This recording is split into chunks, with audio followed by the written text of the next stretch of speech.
Oh, I don't know. I cannot go.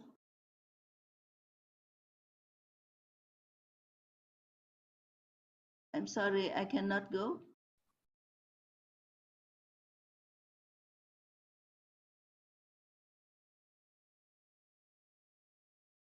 Maybe I stop sharing because I cannot go more.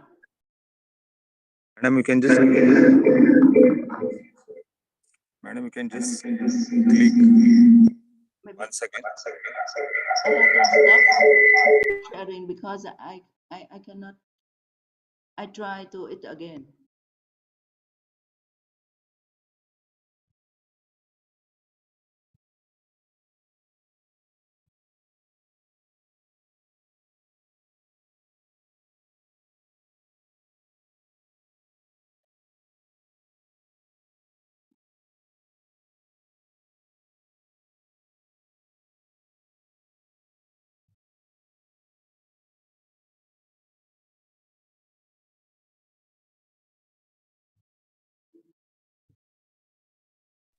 Please share again. Okay, I will try.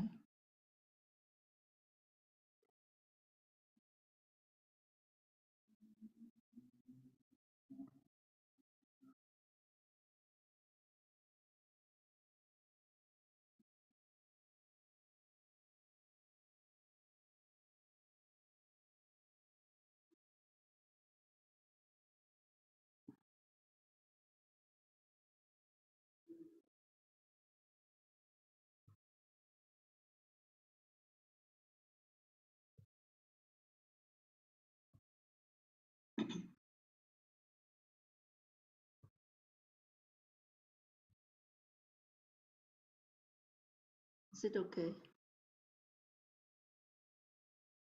This is some baby very love, extremely loved way.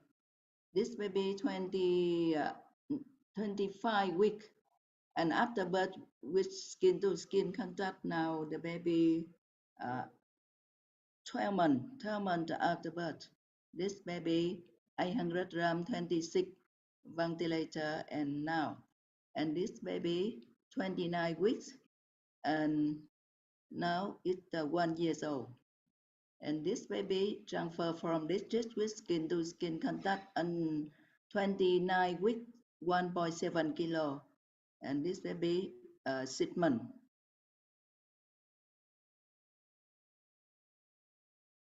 In our hospital, we had a research for 2 years. We choose the most of the baby less 1.8.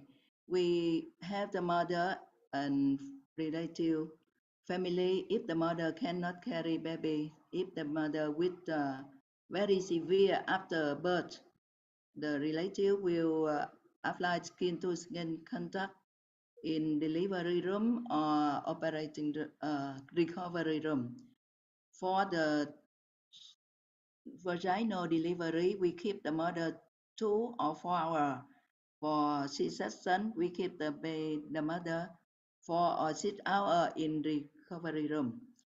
After that, we transfer the mother and child to our hot neonatal department. My research, we have 157 infants. We have 113 eligible infants. And the most of the delivery inside and 24 the baby outside delivery. And for male, 44, and for female, 56%. And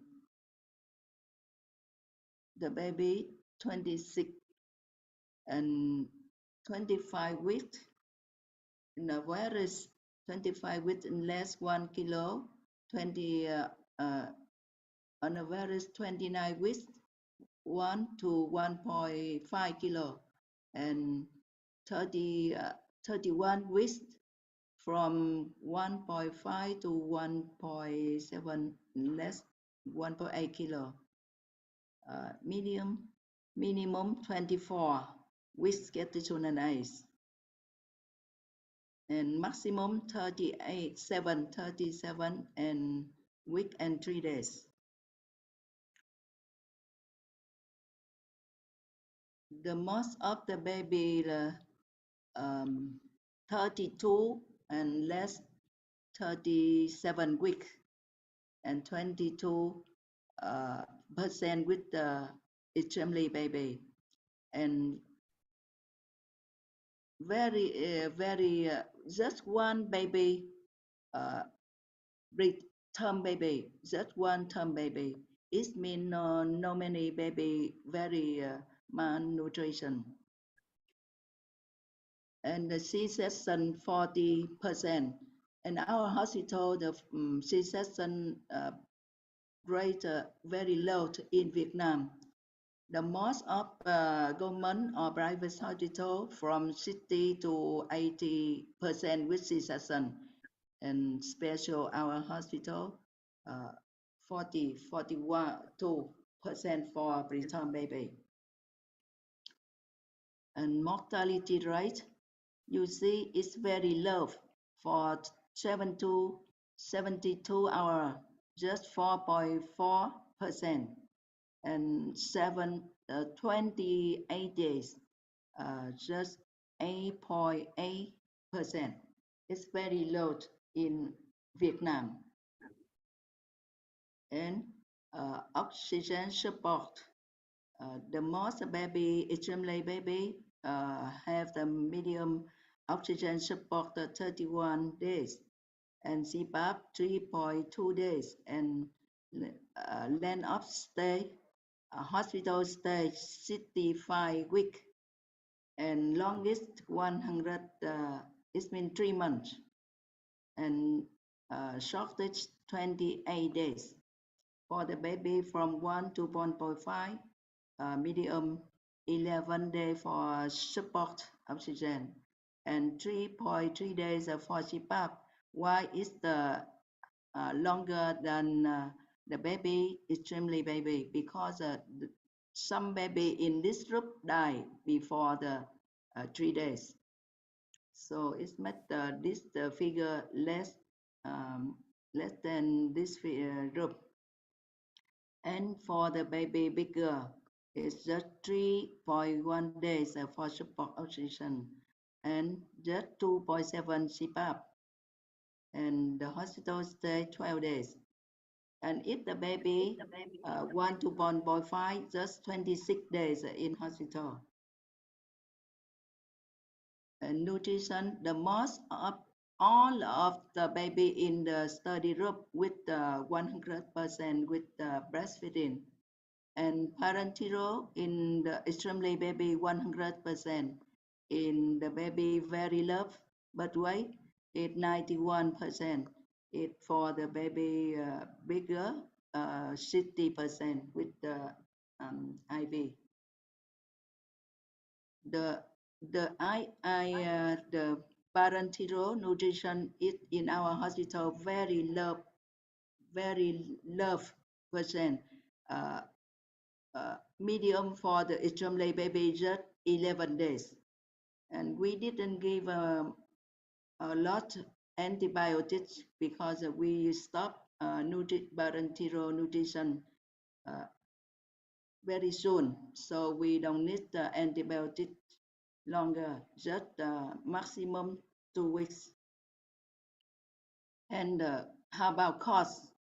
Cost is even our hospital is a private hospital, but cost is very low. For extremely baby, total maximum $4.6 thousand, medium $2.4 thousand, and family pay and Madam, insurance pay. our next speaker is waiting. If you can finish in 5 minutes.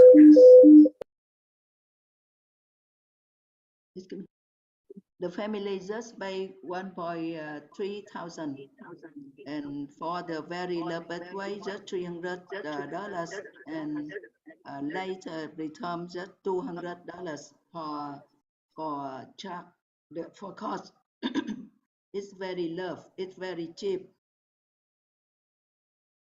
Uh, so finally, I would like to tell you why we can do that, because we are the private hospital, so we have the enough every equipment, every standard neonatal care process.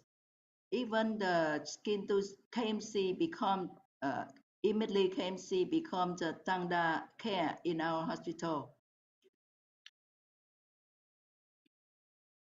But some limitation, because in our hospital it's the level 3. It's the like district level, so there's some technique we cannot do. Um, but and the second one, we have the very young doctor, very young doctor with they don't have the experience for take care of the neonate. We have the 10 doctor, just 2 doctor, me and another one will take a neonatologist. The 50% with the medical student have just finished university. They come our hospital, 50%. And some doctor they take care of the children bigger. They don't have the experience for the neonatal care. So, but just 2 years that I have to stay there all the time. I have to support them all the time. So just 2 years they cannot do uh, themselves. They don't need me more. It means immediately can see it's the easier for the staff, medical staff. Uh, Conclusion. I have the recommendation. Practice KMC for the healthy low birth weight infant immediately after birth in hospital with kangaroo units in order to provide the infant and proven benefits. There are training courses for medical staff to master the technique KMC right after birth and coordinate well when performing KMC between obstetrics and pediatrician in hospital with obstetrics and pediatric unit. Support training for district level on an initial neonatal resuscitation and safe hospital transfer to uh, both mother and child, for both mother and child to high level. KMC immediately after birth resulted in a low mortality rate in the first 72 hours and in the 28 days of age. Further, good rate of exclusive breastfeeding reduce the length of hospital stay, reduce time of respiratory support, thereby reducing hospital costs. So immediately KMC can apply anywhere in the world. I think so. If you have the return, you should apply immediately KMC. It's easier and it's more effective than put the baby separate with the mother and child. Thank you. Thank you so much for listening to me.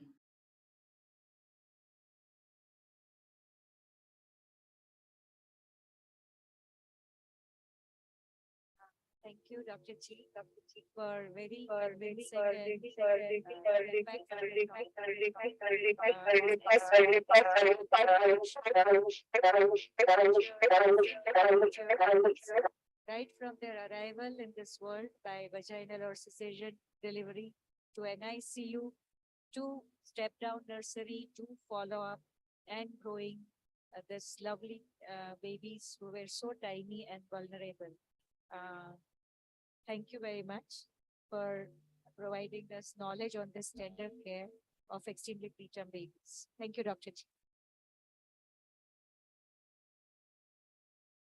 Thank you.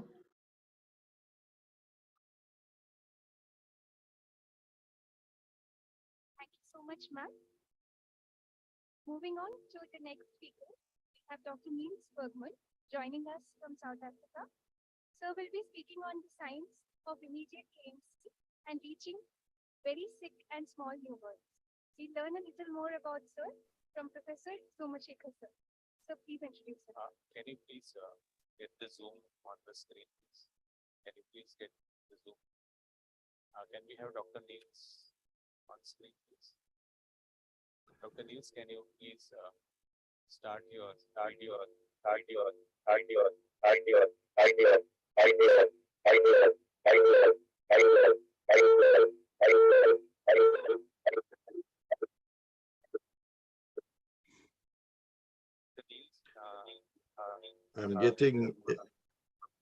I'm getting a strange sound from you, but good morning here from Sweden and to all of you there.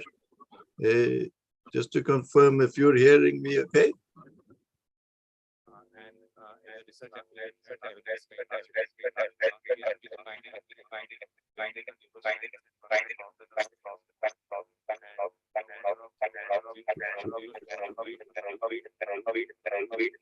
River speaking is causing a severe reverberation in the computer.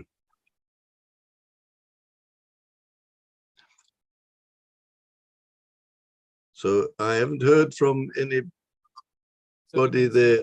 Apologies. Should I just begin? Maybe if I can confirm that in the chat. Wait a minute.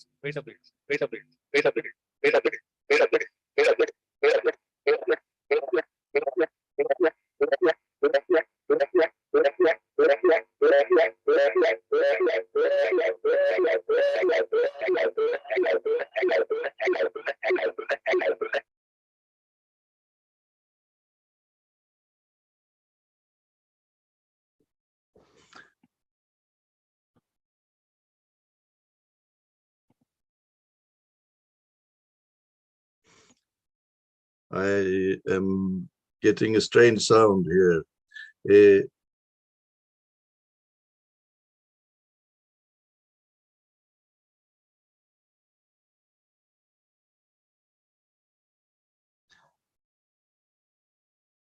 has not happened before.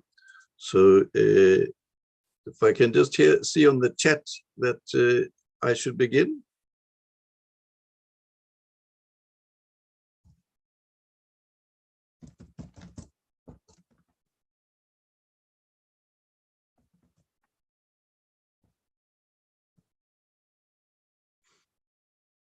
I'm seeing message from Mina. So yes, sir. Thank you, Dr. Nimbalga. Let me then begin. I shall close this chat box. So thank you very much. Signs of immediate KMC and reaching the very sick and small newborn. This is an appropriate topic, and I'm grateful to hear Dr. Chi also relate her experience. Reaching the unreached is the theme that you have, and I need to get my own technology working here. I'm now living in Sweden, but I still have my roots in South Africa, as you heard. I've been speaking to your conference for some years. Last year, I spoke about the neuroscience of zero separation and mother of a neonate. And this topic is obviously very similarly aligned. You'll be seeing some things again. 2 years ago, I spoke about nurture science in particular and underlying rationale for skin-to-skin contact. And I also presented the underlying ethics that is necessary to work with this. 2020, I spoke about the details of the first 1,000 minutes. 2019, we were able to share the results from zero separation and the all inter-country consultation on which we decided on a zero separation policy, keeping mother and baby always together. So just to recap, not all of you will have been here for these many years. Finger a mouse here. And but many of you will be. And these two terms, the zero separation policy and keeping mother and baby always together, are two sides of the same coin. One is a negative statement, but a positive statement. And so when I speak of the science of immediate KMC and reaching the very sick and small newborn, this last piece is now applying this policy to an unreached group. And I'm very grateful to be able to share this with you this morning. So the nurture science schema, I'm not going to cover again. And this mind map I have elaborated in the past. The key deliverable of all of this talking is resilience. It's resilience, which is the necessary ingredient that is going to improve not just health, but also survival, as you've heard. Now, does this apply to the very small and the very sick baby? Yes, it does. That baby needs underlying neurobiological mechanisms for resilience and avoiding vulnerability, because it comes into the world with a high degree of vulnerability. And therefore, this circuit where we connected oxytocin and dopamine and cortisol together is the resilience vulnerability circuit. Babies are born with the pre-printed program for these circuits, with networks that are developed in utero, and it requires being born and sight of mother's face and warmth and smell to connect this circuit. And that's what's happening to the baby in the first hour of life. In the first hour of life, the circuits, we call them actually networks, resting state networks, are being connected into functional circuits. And those circuits are critical for function. The sum of them are called the connectome. And this picture shows the colored fibrils of the white matter. And they're built up in layers. They're built up from very, very early layers in utero. And then they continue thereafter. And it's laying them step by step, which is the important part. And then the higher circuits build on lower circuits. And skill development at high levels is more difficult if the lower levels are not wired properly. It does matter that we put the circumstances in place. The critical period is valid to the circumstance. My computer stopped working. And for the time I was at medical school, we believed that the human brain developed so magnificently and so slowly and so late that it didn't matter how the baby was born. And we know that it matters very, very greatly. It is a risk of suppression or disruption of needed neural processes, and it can last a lifetime. So this is the needed neural processes and critical periods that makes a strong functional brain. What I have specifically then, and this is a repeat from previous presentations, we speak about the first 1,000 days, but actually it's the first 1,000 minutes that really matter most. This is when the babies are having a number of critical events taking place in early critical periods. And I want to go through them as the main substance of my first half of my presentation. The second half is how we'll reach all small and sick. And so these critical periods cover a number of different things. And a critical period is a window of time when it's exquisitely prime, waiting for a specific sensor input to make a specific circuit. And smell and contact are the critical ones. They lead to sight, to visual approach. And in this way, building up layers. But there are many different processes taking place, and all of them require a sense of safety. Even a fetus can detect a needle coming to hurt it in the uterus. Threat appraisal system is the overriding, am I safe? Emotion regulation, neuroception is the key thing, am I safe? And then, am I regulating my emotions, or am I regulating stress?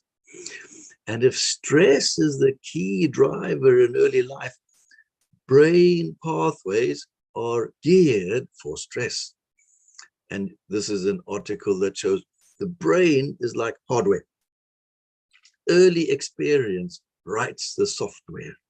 And therefore, the earliest experience matters not only for the cortisol receptor, which is underlying resilience, but here you can see that early life, it's the oxytocin receptors, and there are dopamine receptors involved in here, and immunity receptors, and metabolism receptors. There's many things. It's not just one thing. There are many critical pieces. Even serotonin, here is a recent article that I've just added.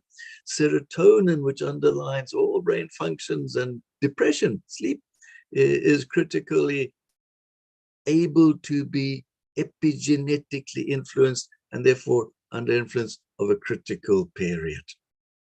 And therefore, the key deliverable that we wanted was dopamine. And dopamine puts you not into a fear state for cortisol, but into a reward state. And this reward means that I will approach it because it's desirable. And when I approach it, I thrive. Smell and contact connect directly to the amygdala. Here is a 600-gram baby that you'll recognize. And it's in skin-to-skin contact. Now, I showed you the previous picture where this baby was a full-term baby. This baby is in skin-to-skin contact. It's the normal place for a baby. Every human being starts in the uterus and continues on mother's chest. The smaller the baby is, the sicker the baby is, the more desperately it requires to be in the right place for its normal biology to be supported. And we have evidence for this. Separation is a stressor for full-term neonates. It's a severe stressor for preterm neonates. And the preterm neonate has less ability, less inbuilt resilience, stress resistance, and therefore more likely to be affected by this. Here is a recent review article, Implications of Epigenetics and Stress Regulation on Research and Development Care of Preterm Infants. Preterm birth is an early adverse experience characterized by exposure to high levels of stress and altered buffering effects of maternal care. The preterm infant needs buffering effect of maternal care evermore. Time is short. Let me share with you just a few bullets, not even explanation, of other factors that are necessary in the first 1,000 seconds. They precede the first 1,000 minutes, obviously. And here, the first I'm showing you, not in any special order, is the microbiota. If you're born in the operating room, in a sterile zone, the first microbiota that you're going to pick up comes from the operating room lamp above your head, not your mother. And the gut microbiome colonization in premature neonates predicts sepsis. So here you can see that how you're born, whether you're born vaginally or whether you're born by cesarean section, profoundly implicates the colonies that you pick up. And those colonies that you pick up will predict your health and even neonatal sepsis down the line. This was a slide I showed you earlier in the Kmc study. Sepsis was profoundly decreased when there was immediate skin-to-skin contact. So, number 2, colostrum. Now, here is an important detail. After birth, there is huge amounts of colostrum, of oxytocin released in the body. And likely this and other factors releases significant amounts of colostrum in the breasts.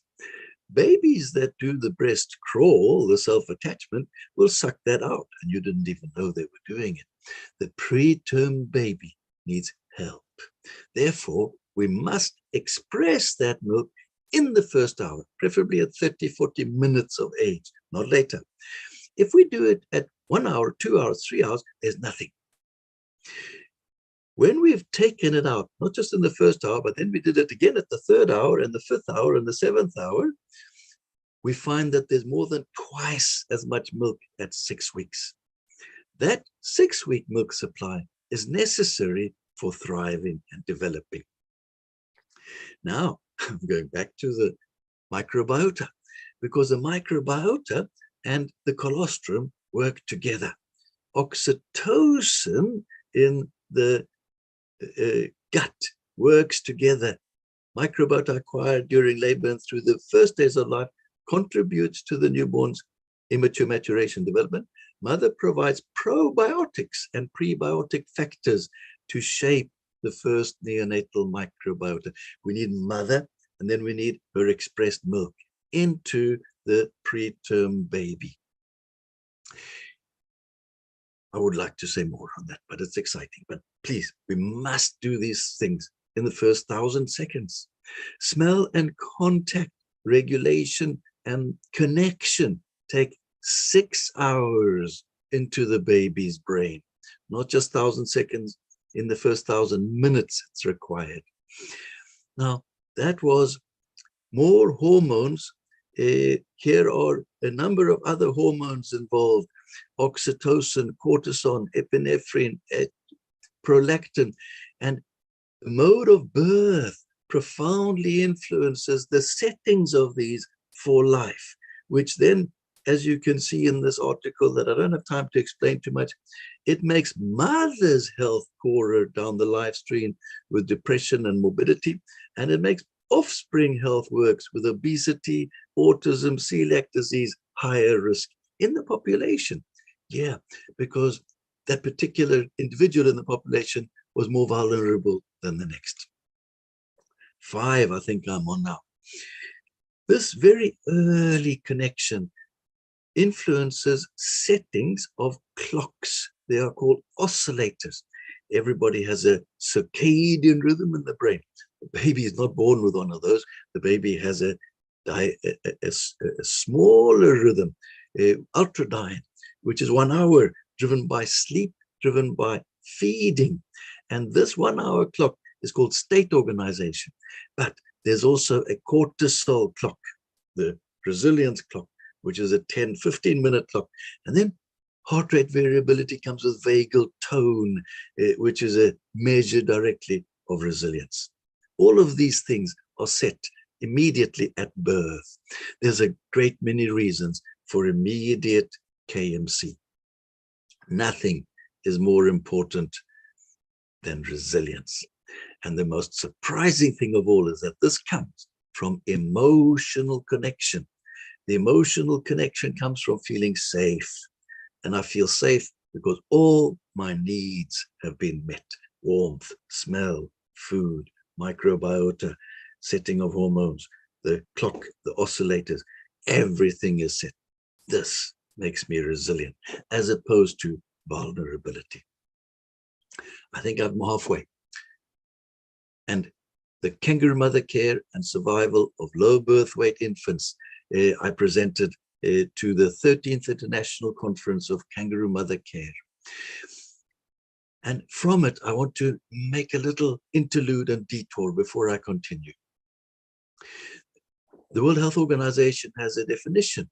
It's also in the Cochrane Review, where KMC means the kangaroo position, and kangaroo nutrition support for preterm feeding and early discharge. Kangaroo care is a United States term, which is similar to this, but emphasizing the skin-to-skin before early discharge. Now, skin-to-skin contact is the scientific and technically correct term for kangaroo position. This comes from South America. And when you're in skin-to-skin contact, it's an environment. Skin-to-skin contact is not a kind of care. No, it's a place where we give care. Care is the important thing. And then gene interact with this environment. And the skin-to-skin environment, the gene produces a behavior that leads to nutrition. So actually, skin-to-skin causes suckling, that causes breastfeeding, that allows early discharge. I want to make the appeal that we should be specific in the use of terms. Many of us have become familiar over the years to say kangaroo mother care, when actually we mean skin-to-skin contact. I mean kangaroo mother care as a strategy, a support strategy that will lead to survival. That's necessary for survival, the packages. Skin-to-skin contact is the intervention. Kangaroo mother care is a total strategy. My appeal is that we should be specific in the use of our terminology. So, I wish to just say a few words about the immediate kangaroo mother care study that you're now familiar with. It was almost 2 years that it was released, the results, and there's a beautiful dissemination pack on this. And here you see that the slides say that there are 3 components. And there you see the KMC component, skin-to-skin contact, starting with the mother. I think the recording in progress, I got that. And then there's counseling and support for exclusive breast milk. See, that's the second part of kangaroo mother care. And we don't discharge these babies home, but we give them care in hospital without separation, required medical care. So there you have the definition of immediate kangaroo mother care. Only the difference is immediate was the only thing that was given to the intervention group. The control group got the highest quality KMC. That means that they started kangaroo mother care as soon as they were stable, after 2 days. And they got it when they were stable for 20 hours a day. Even in ICU, they got it for an hour a day. The intervention was immediate, 1 hour, continuous, while they were unstable. And here you see the results slide, which I'm summarizing, that the intervention deaths, 25% mortality reduction. And I would emphasize again what I said about the difference between skin-to-skin contact and kangaroo mother care, because the control group got kangaroo mother care. The intervention group got immediate skin-to-skin contact. That was what reduced their mortality. And it did so profoundly powerful. The initial calculations was a target of 4,000 recruited babies, and we stopped the study. The DSMB advised stop recruitment of 3,000. It would be unethical to continue when the p-value is 0.001. What's the point? I'm belaboring this difference between KMC and skin-to-skin contact. The red zone on the right-hand side there shows the p-value of survival. Blue means no survival, red means good survival. It was the immediate skin-to-skin that the earlier we started and the more continuously we gave it. Here is an underlying scientific rationale I presented for the first part of my presentation, and the epidemiological clinical evidence of the zero separation policy, keeping mother and baby always and very always together. And again, here you see the sepsis. This was the key thing. For 40 years, we've said sepsis is the reason why mothers and babies mustn't touch each other. And it turns out that sepsis is the reason that they must be together. Skin-to-skin contact dramatically decreases sepsis. But the decrease of sepsis wasn't just skin to skin. It was the colostrum as well that the mothers got.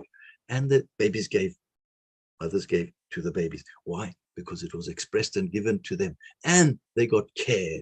Obviously, they needed care. And so here you see that very, very small babies that have immediate skin-to-skin contact have profoundly decreased suspected death.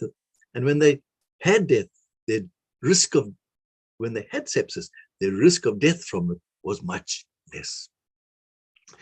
Here's a detail from the study that shows that even the small babies compared to the SGA babies, similar benefit, even if not necessarily statistically significant. Gestational age, it didn't matter. It was the same effect. Delivery type, it was the same effect. Now, we had 5 sites, and one of our sites was different to the other sites, Ghana. Now, Ghana had a mortality that was very low. They were very, very good at applying the skin-to-skin contact, and they were very, very good at using the equipment that had been provided. But they were unable to start at 4 hours. They had a new unit, and they could not do skin-to-skin for 20 hours a day. They could only do it for 10 hours a day. I want to emphasize that it must be immediate. Mortality is lowered when you press the buttons that I have described as mechanisms. Skin-to-skin must start before 1 hour, and it must be provided continuously. So here is the new policy.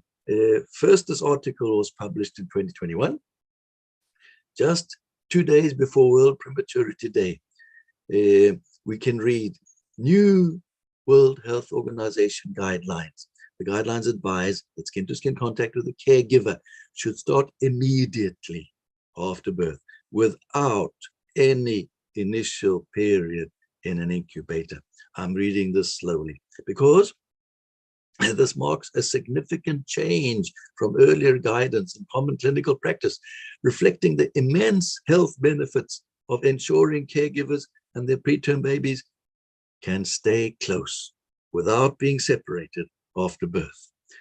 Repeated, just in different words. It really does matter. I have a few minutes. How do we reach the very sick and small newborn? So, in the first 1,000 minutes, I want to state the most important things which I have described and which are the simplest to do are not in our job descriptions. For this reason, the IKMC study had kangaroo mother care supporters. Note kangaroo mother care. They supported skin to skin. They supported breastfeeding. They supported hospital care. And therefore, they had special training immediately at birth. And the best interests of the child are paramount, I spoke about. These things that the KMC supporters were doing were not risk reduction behaviors. We are necessarily reducing risk. That's what evidence-based medicine is about. Nobody actually specifically enhances health, and actively doing good is necessary to achieve breastfeeding, emotional connection, resilience, and health. Our Western paradigm disease model says, if you have no symptoms or signs, you're healthy. The second law of thermodynamics says, if you leave a system alone, it reverts to a state of entropy. It reverts to disease. And therefore, what's necessary is not a pathogenetic model, but a salutogenic model. Health enhancement actively is necessary. This is not in our job descriptions. So the things that we're trained to do to the KMC supporters is very easy to do. Start skin to skin as the baby is born. A dedicated person did it. A dedicated person moved the baby from birth environment to NICU environment.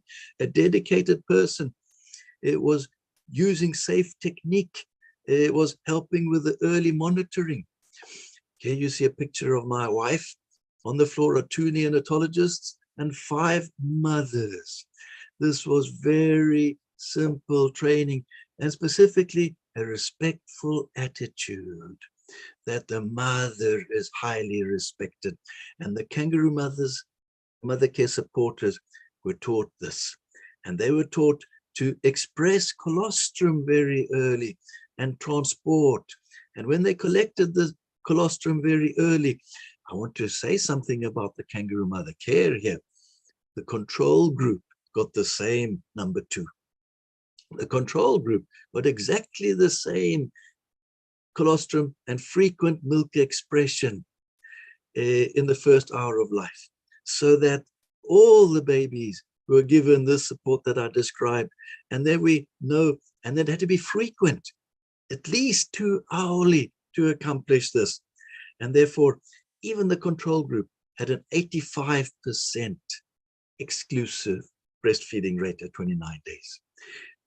Now, it wasn't that which made them survive. It was immediate skin-to-skin study. And to achieve continuous, uninterrupted surrogates were needed with safe technique so that even twins can walk around without being separated.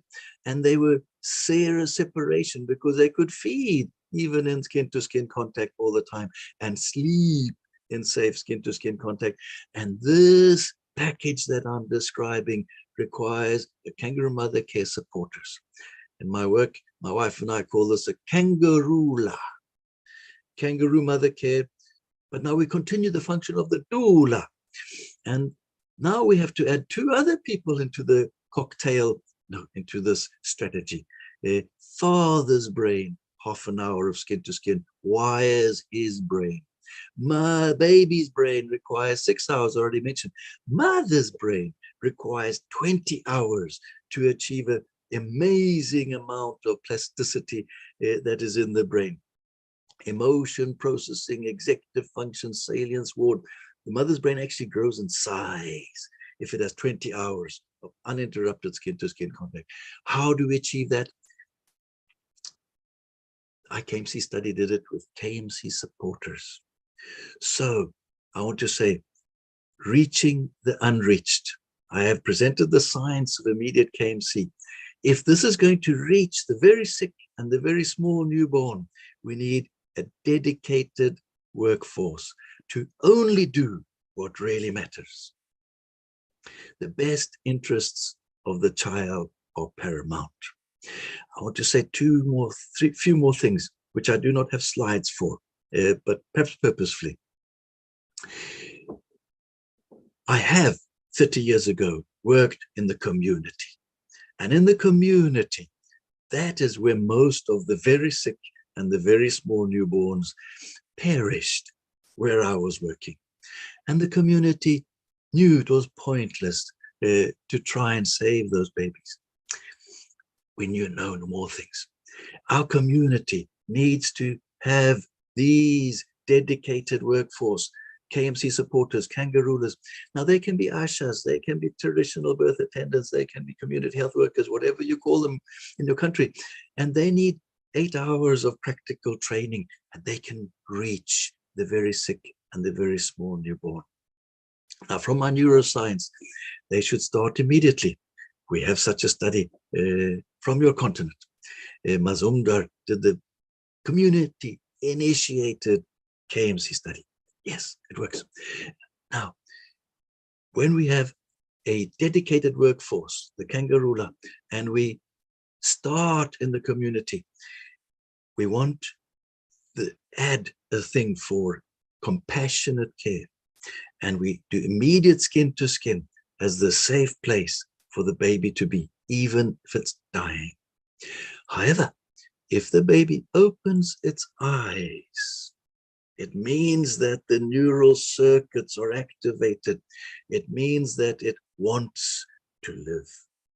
And therefore, we can train. Look out for the eyes opening. Show the mother, show the family, this baby's eyes open. This baby wants to live. Then we can make additional effort knowing that there will be a reward while the baby is in skin to skin, while the baby gets expressed colostrum, while the baby has frequently expressed colostrum to reach a health facility where it does need extra support. We can reach the unreached, and the best interests of the child are paramount. Thank you for listening.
At St. John's Medical College, also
and particularly in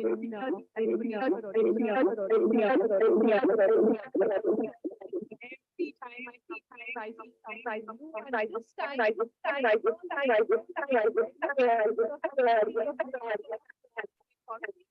and it was beautiful to it is always something. I'm glad my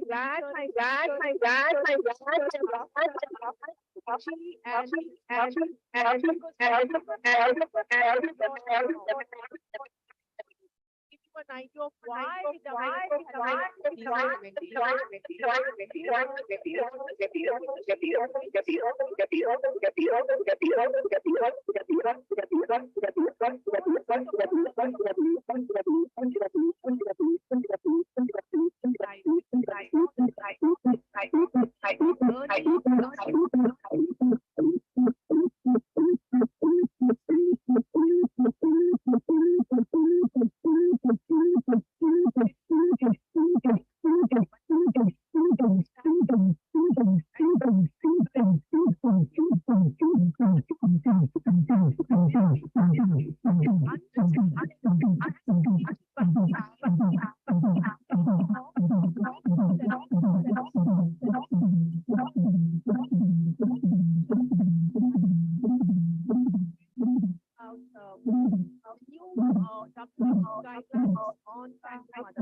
other big trial was a community KMC, which even Niels had referred to.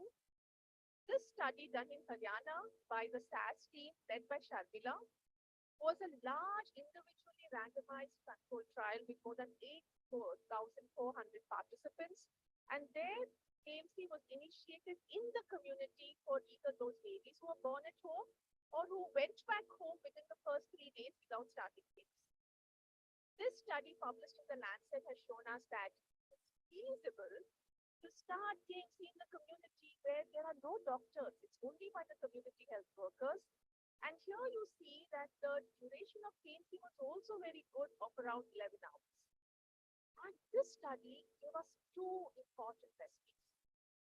The first message was that community initiative reduces mortality by 30%. And in this, because sometimes it's difficult to assess birth weight, they had taken all low birth weights here. And this study actually showed that even in the larger babies, 2.5 kg, it had a huge impact on mortality of almost 30 to 40%. And that is where this is an important study which will change WHO guidelines. The third important thing which you heard about and you have been hearing since morning is about immediate kangaroo mother care, zero separation. This immediate KMC study, which again I was very, very fortunate to be part of from the WHO team as a convener of the study, was a multi-centric randomized control trial in 4 countries in Africa and in India. It was at Safdarjung Hospital, and you have had the privilege of listening to Professor Chalani and Sugandha yesterday. Now, in this study, the only difference between the intervention arm and the control arm was that kangaroo mother care was started early. The control arm also got very, very good kangaroo mother care. In fact, I will not say very, very, it was excellent. For me, it was an eye-opener because even in the control arm, they managed to provide kangaroo mother care for 19 hours per day. Quality KMC. And even in the intervention arm, it was shown that they could start kangaroo mother care early, but you needed something like a mother newborn ICU. You saw in Kimchi's presentation, the ICU now has adult beds. Similarly, in the MN ICU, you need the mother's bed inside the ICU because you need to care for her and the mother has to care for her. Please don't think that immediate KMC means just putting the baby on the mother and continuing there. You have to do all the hi-fi interventions that you do in your NICU. You need to give CPAP, you need to start lines, you need to give phototherapy, IV fluids, monitor their electrolytes, and all that happens in skin-to-skin contact. In 2 of these, that is in India and Tanzania, they created a new mother-newborn ICU, whereas in the other 3 sites, they just put adult beds into the most spacious ICUs. And here, we were able to provide kangaroo mother care for a huge duration of 17 hours per day on average in the ICU for 6 babies before they were stable. Once they were stable, they were transferred to the KMC ward, their continuous KMC was in the control arm. Brief sessions of KMC were started, like sitting next to the baby for a few hours as the baby became stable. And just by starting early, this study has shown that there is a huge impact of 25% reduction in mortality, reduction in sepsis. Many of the investigators themselves were worried that if I allow the mother into the NICU and the surrogate in, will I not increase infections? It had exactly the opposite effect. It reduced infections by 25%, and hypothermia obviously was also reduced. And this was published in the New England Journal of Medicine, and in fact, in 2021, by the FDO, this was judged as the most impactful study of that year. And this is where these 3 studies have helped us change the guidelines. You all know that the WHO guidelines for all newborns came up in 2021, and this has been followed by the low birth weight guidelines, which was released on just before World Prematurity Day in November this year. And you must be aware that the WHO guideline procedure is very, very good. This year, we have come out with 25 recommendations. 11 new and 14 updated, and in both of these KMC is part of it. And here it has been clubbed as preventive and promotive care, of which kangaroo mother care is a very, very important part. The whole process of developing the guideline, which again I was very happy to be part of with WHO, was it's very rigorous. And in fact, the people who do the studies are not supposed to be part of the guideline development because you don't want to bias them. So it is a very independent group who will look at this. There is a guideline development group who Dr. Sushma has been part of. And this whole thing is looked at. We have people who do the systematic reviews like Dr. Jiva and Indu and all have been doing this KMC reviews. And then the whole thing is presented to the GDG. They discuss it, they evaluate, and only then the guideline comes up. So what are these guidelines which have been, I would say, really has changed the way that low birth weights are taken care of. So the first one is an updating of the whole guideline on KMC. And what is the big change which you see here? That is now KMC is recommended for all preterm babies and all low birth babies. So it's no longer less than 2000.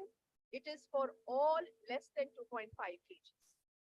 This is coming from the community KMC study. The second is it can be initiated at home or in the facility. You don't have to do it only in the facility. And third, very importantly, it has to be given for a minimum period of 8 and as long as even 24 hours.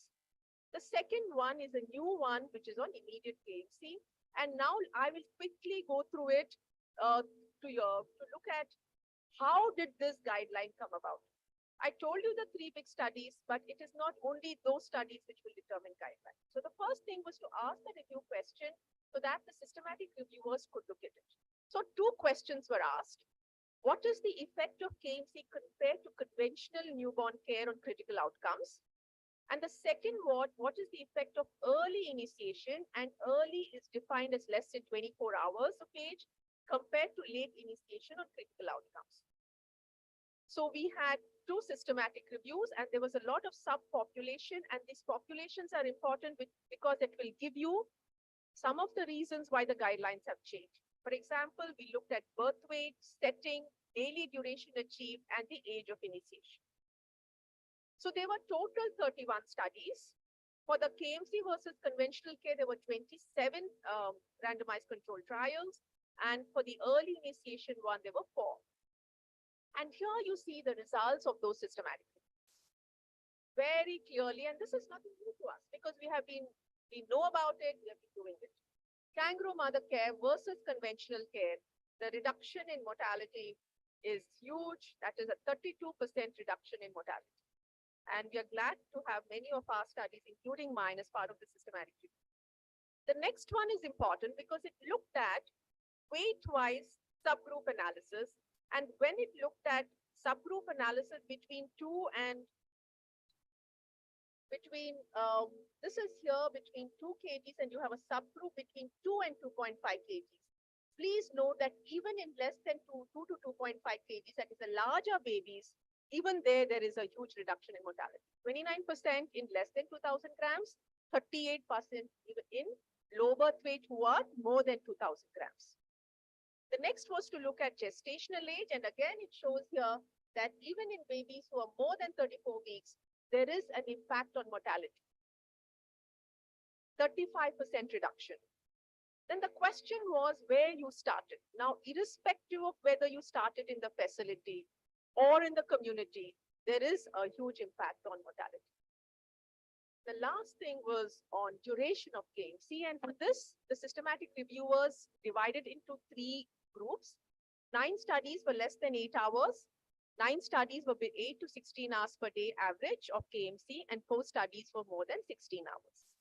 And here you see why the recommendation talks about at least 8 hours, because you see here between less than 8 hours, there was no big impact on mortality, but 8 to 24 hours and more than 16 hours, there is definitely a reduction in mortality. So that is the reason why the guidelines have now changed to say that it should be now for all low birth weight, more than 2.52 kgs also, can be initiated at home or in the facility. And third important, it should be for a minimum period of 8 to 24 hours. So this is the summary of evidence. And here you see that it's a high certainty evidence for mortality, and it's a very strong recommendation. Now, when we look at the next one, that is on early initiation, there were 4 studies. And here these studies, the largest one, of course, was the WHO immediate KMC study, but there were others too. And here again, you see that the meta-analysis has shown that there's a 22% reduction in neonatal mortality when it is started early. And early here was defined as less than 24 hours, whereas in the WHO KMC study, it was defined as within 2 hours. And this one shows that not only mortality, but other critical outcomes like sepsis, exclusive breastfeeding, and hypothermia all benefited from immediate KMC. And this is the summary of effective evidence, high certainty evidence, and therefore a strong recommendation that early KMC within 24 hours must be started. And all this was presented to the guideline development group, who was spanned across the globe, and they looked at it and they decided, they looked at the evidence to decision summary, and both here you see that the benefits are large, the harms trivial or none, and the certainty is quite moderate, and that is why WHO has come up with these 2 strong recommendations, that you need to start early, you need to do it for all low birth weights, and in immediate KMC, there are a few conditions they've said maybe we have still not done the studies on, like babies unable to breathe, babies in shock or on mechanical ventilation. But in all the others, like babies on CPAP, we should start. So now we have set a bar higher. We were trying to match KMC for conventional for stable babies, and that itself was a challenge. And now we have set the bar where we have to do immediate KMC for the smallest of the small babies for at least 8 hours per day. So implementation is going to be a huge challenge. And in this also, WHO is looking at how it can support globally implementation of this big thing. And that is where the stage which advises WHO, the stage group, has come up with a, especially for KMC, a KMC working group. And the job of this KMC working group is to make sure that we implement KMC in a big way globally, because it's such a high impactful intervention. And when you look at the numbers that is going to be benefited by KMC if it is done well, is huge. We're talking about 400,000 lives saved per year if we are going to implement this well. And that is why WHO, the stage committee, has looked at having this KMC working group bring about a global position paper, which is almost done, an implementation strategy for the globe, and also to see how this whole process, continued learning, can go on. Now, the WHO work, the KMC working group has representation from all the important organizations who are related to newborn care, and you see them all here. And this global position paper is now going to really sort of highlight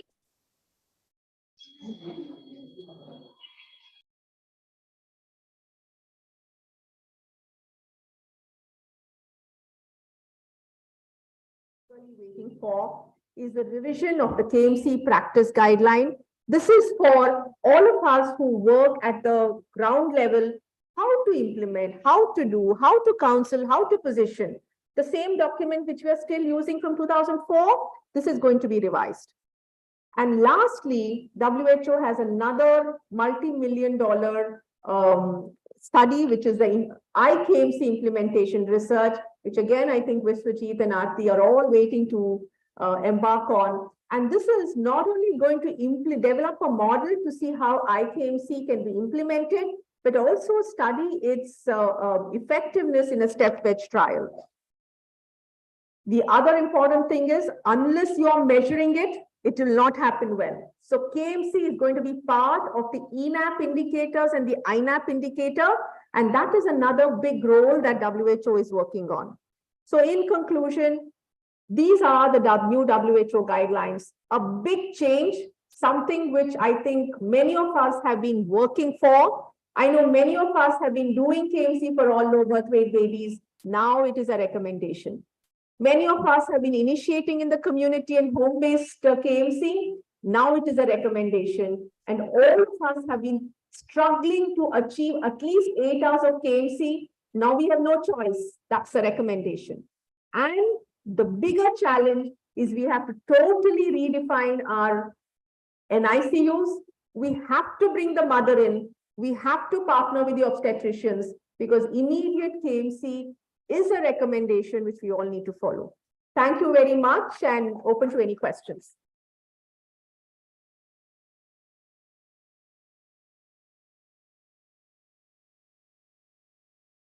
Thank you, Dr. That's your food. Nice presentation. And about different stories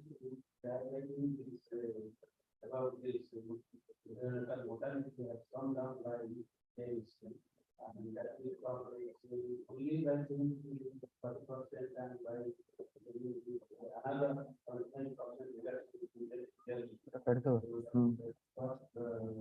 Outside the practical,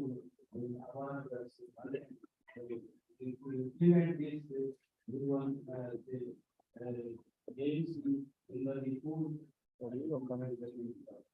more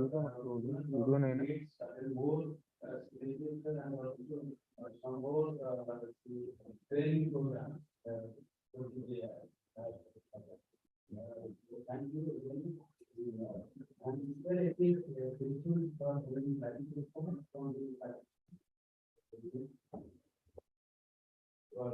guidance. Up to this guidance are only highlighted that you have to increase this and you have to correct wrong more than 8 hours.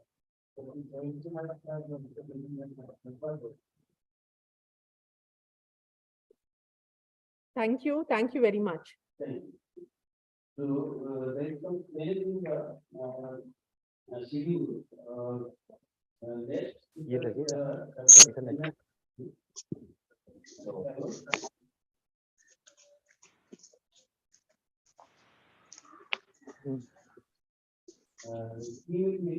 Thinking again,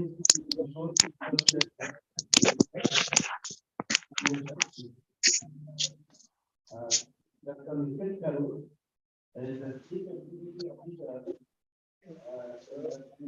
Foundation.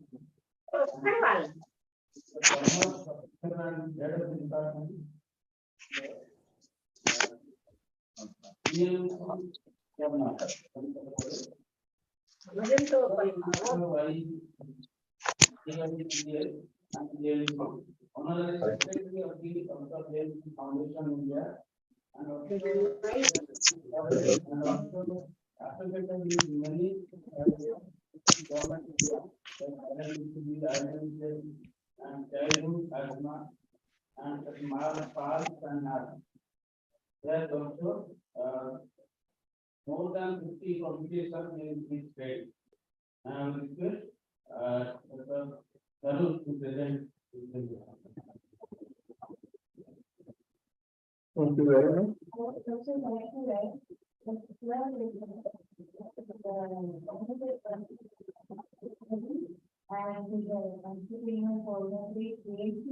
And so that's exactly in our local language, the many modules like ENBC and INFCN. And sir said very well with a vision of needed just in music. Okay, this one. Thank you for very kind words. Let me pick up from the two important issues which were highlighted in the previous presentation. They relate to the quality of kangaroo mother care and another important aspect, that is the coverage of kangaroo mother care. What I'm going to talk about will probably give us a clue to the second important question, that is coverage. But the quality in community still remains a very, very big challenge. Now, I am coming from a state where majority, more than half the deliveries are taking place in private setup. And early initiation of breastfeeding has actually dropped from the previous NFHS data. So breastfeeding initiation and KMC is a big challenge in a situation like this. And taking care of many of these babies in the SNCUs or NICU is a big problem, because in government setup, we don't have functioning SNCU in many districts, and even pediatricians are not available very easily in government service. So the only way out for us is to reach out to the community by some different approach. And this is where KMC Foundation has been very active for the last 2 decades in our state. Picking up from what Dr. Dhiren Modi said yesterday, Dr. Mani Madam initiated community-based efforts, to popularize KMC about 2 decades back in Gujarat. Gathering from the early experience, it was decided to, sort of introduce this as a part of essential newborn care initiative to begin with. And then slowly KMC was introduced in the community. So I will try to trace what has happened in the state by using the experience of various NGOs in next 10 to 15 minutes. The idea of home-based KMC is gaining a lot of importance recently with the pandemic. And probably people are thinking about, promoting home-based KMC in view of other, calamities and other emergency situations also. But let me tell you, home-based KMC is even otherwise very important, because even if you initiate KMC in the hospital, more of kangaroo care is going to be given in the community at home. So unless we give it as much importance, we are not going to achieve the desired impact.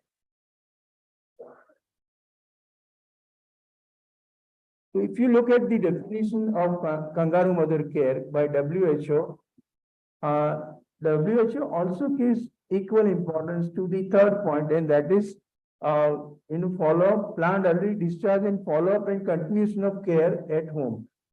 So whenever we say kangaroo mother care, we should not even talk about facility-based care or home-based care. I think it is continuum of care, and therefore it should be kangaroo mother care at all levels, whether at home or at hospital. And as I said, because the duration of care is going to be more at the domestic level, community level, we should give a lot of importance to home-based care of the low birth weight and preterm babies.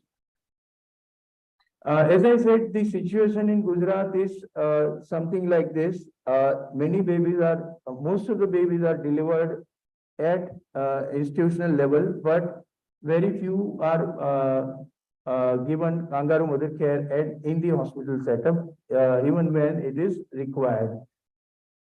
Forget about IKMC. I don't see even a normal KMC being given to the institutionally delivered babies in Gujarat.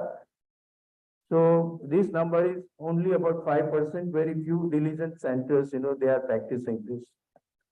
The second group is institutionally delivered babies. KMC somehow not initiated in the hospital. They go home, and we have to then start kangaroo care at home. And this group is very large. It's almost about 75 to 80%, because many of the deliveries are now taking place in the institutions. So this is the large number. And third, home delivered babies, that number is very small, but this is still a small group. And during COVID, I think in some areas, the percentage of home deliveries had gone up, as Dr. Dhiren Modi was pointing out yesterday.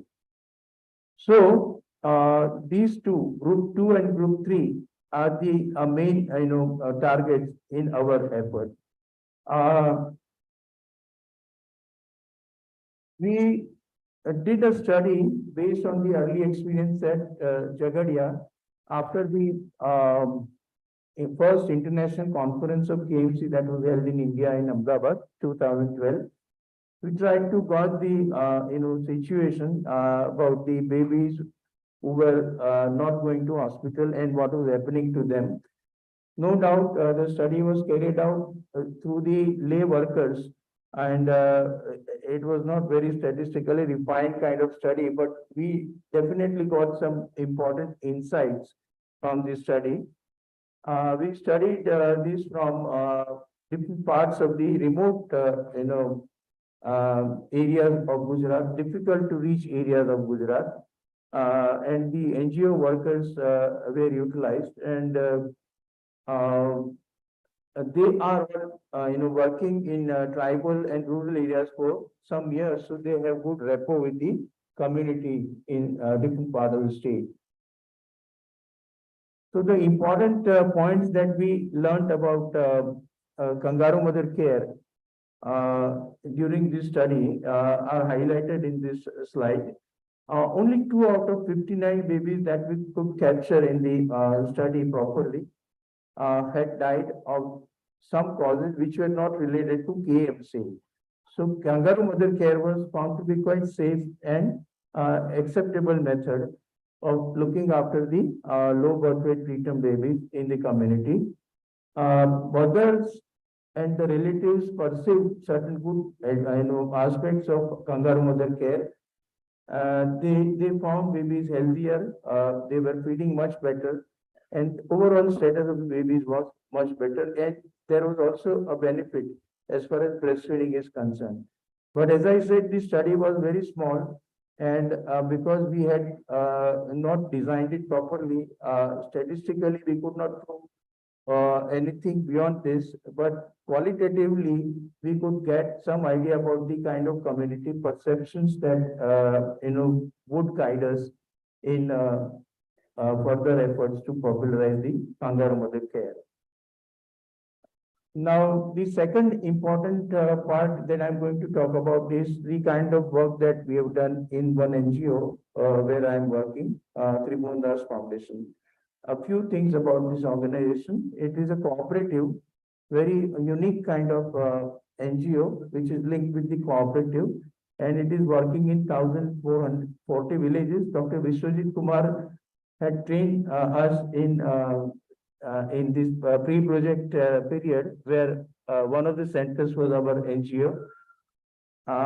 We are working to improve the health of women and children, and we have link workers, village health workers in all the 1,040 villages that we are working.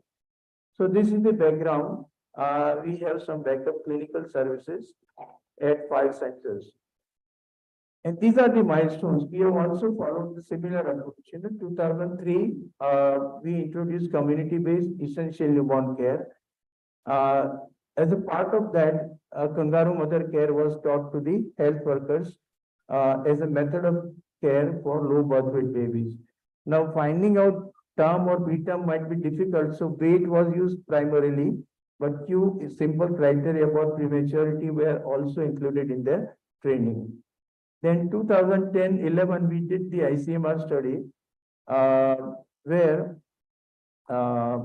we studied KMC in urban slums. In Maharashtra, tribal population was taken, and in Orissa, Dr. Saraswati Swain studied in rural area.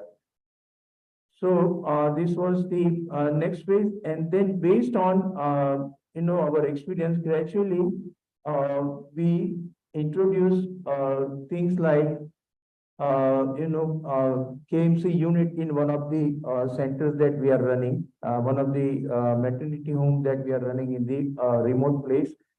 And also we have introduced a focus program where we have trained the village level health workers to monitor the babies at home who are on kangaroo mother care. So over a period of time, from moving on from community-based essential newborn care, we have slowly integrated in kangaroo mother care in the overall working. So this is the outline of that training, but the effect of training on ENBC was that acceptance of kangaroo mother care has improved tremendously. And you can see that coverage has been improving over last few years. And what we are talking about, almost 80% is possible with the help of trained health workers. And that we have actually, we are actually experiencing. The question is about the quality, which I'm going to talk about a little later. So during COVID period also, the coverage of KMC was very high, HB KMC was very high in our area because of the health worker. This is the study which we did in 2010 and 11 ICMR study. And it established the feasibility and acceptability of kangaroo mother care. Two important issues that we got some insight into were initiation and duration of KMC. And one good thing was once initiated, there was no dropout. And all this was done through the community-based workers. So the link was worker and with the family. Prenatal preparation and family support were very important facilitators, and we also identified a few barriers as highlighted here. The study covered 1,500 to 2,000 gram babies, and actually there were 1 or 2 babies less than 1.5 because the parents were not willing to go to any other place for treatment. So we had to include them out of desperation, and the study demonstrated acceptance as well as very significant improvement in the health of the preterm and low birth weight baby. The KMC unit that we have started in 2019, we have been able to achieve a good coverage about 70.93% in last 3 years. So, with education of the health workers and the staff, it is possible to improve the coverage. The average duration of stay is 2 to 7 days in the center, but after that they go home and continue the KMC because the link workers are already there in the community and they follow up them in the community. So, one important thing is low birth weight percentage is nearly 25%, whereas in our area they are reporting a lower figure. But in our experience, I think there is a bit of underreporting. So this unit is, as I said, linked with the community-based program where VHWs are, following up the babies. So this is the kind of setup we have. Now, moving on from that, we have also started following up these children at the clinic level and at the community level through the health workers. And you can see that with the number of follow-up visits, the duration of KMC improves. So it is very important to follow up these babies in a regular manner so that we can improve the quality of kangaroo care. Right now, we are following this conventional schedule 037, 14, 21, 28, and later after 1 month. And if a baby requires more frequent visits, that depends on the individual situation. But as you see, after 2 or 3 visits, the regularity drops, and we find it difficult to follow them up at the clinic level after 2 to 3 visits. So this is where the role of health worker comes. And you can see that the health workers, when they follow up, the duration of kangaroo mother care is much better as highlighted in this slide. The average duration is 3 to 4 hours when village health workers are making home visits. They initiate at home and follow up at home. The quality of kangaroo care in terms of the duration of kangaroo mother care is better than the duration of kangaroo care when they come to clinic for follow-up. So I'm trying to say that it is very important to have well-trained community health workers who can only help in improving the quality of kangaroo mother care in situations where it is very difficult to reach out.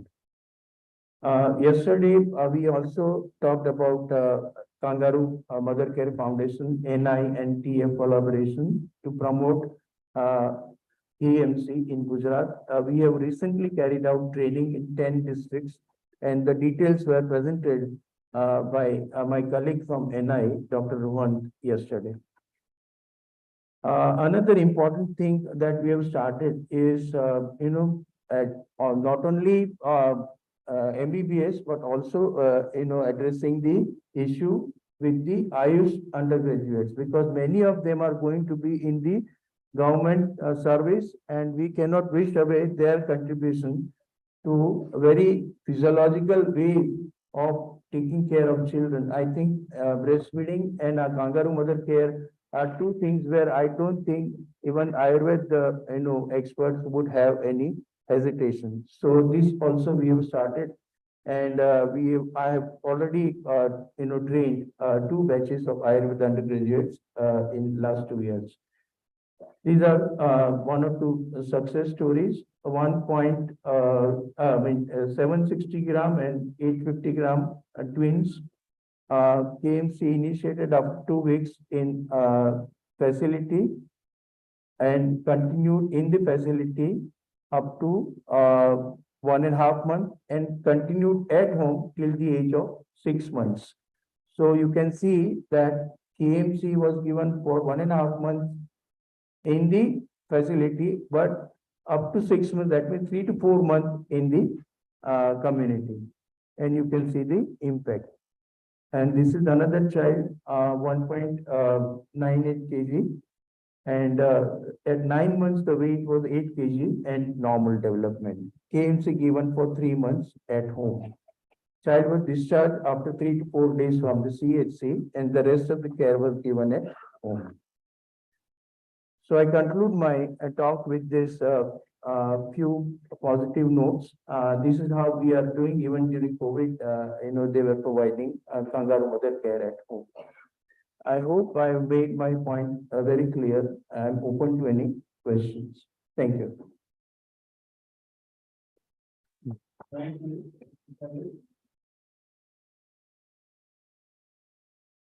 Thanks for this so much of work by the foundation that the community based that also required. This kangaroo mother care, that most of these deliveries are also occurring still in rural areas, not only deliveries are in the hospital.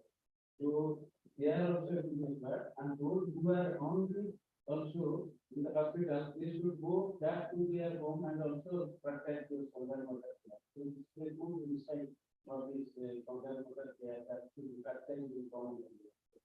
Thank you. Thank you. Thank you, sir, for your nice delivery. Now I request our chairperson, Dr. Rendra and Mr. to felicitate our speakers. And I would like to request Mr. Paul to come to the manage and Mr. Kumar to give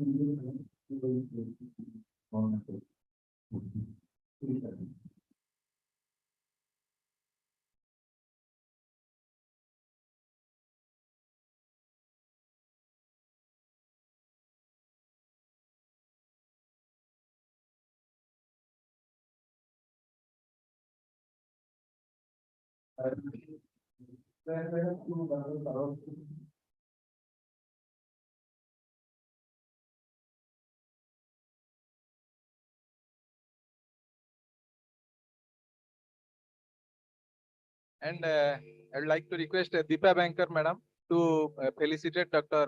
Suman Rao. Yes. And now I request Dr. Suman Rao to felicitate Dr. Deepa Banker and Dr. Kharo to felicitate our chairperson, Dr. J.N. Behra, sir.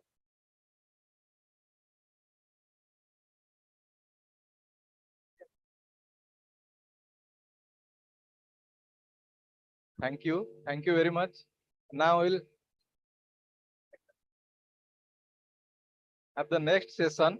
And in next session, we have got our chairpersons, Dr. Sushma Malik. Madam, I will request you to come to the dais, and we have provision of audio visual, so no problem in sitting in the uh, audience. And Dr. Please come here. And Professor Leena Das, I would like to request him to come to the dais for chairing the next session.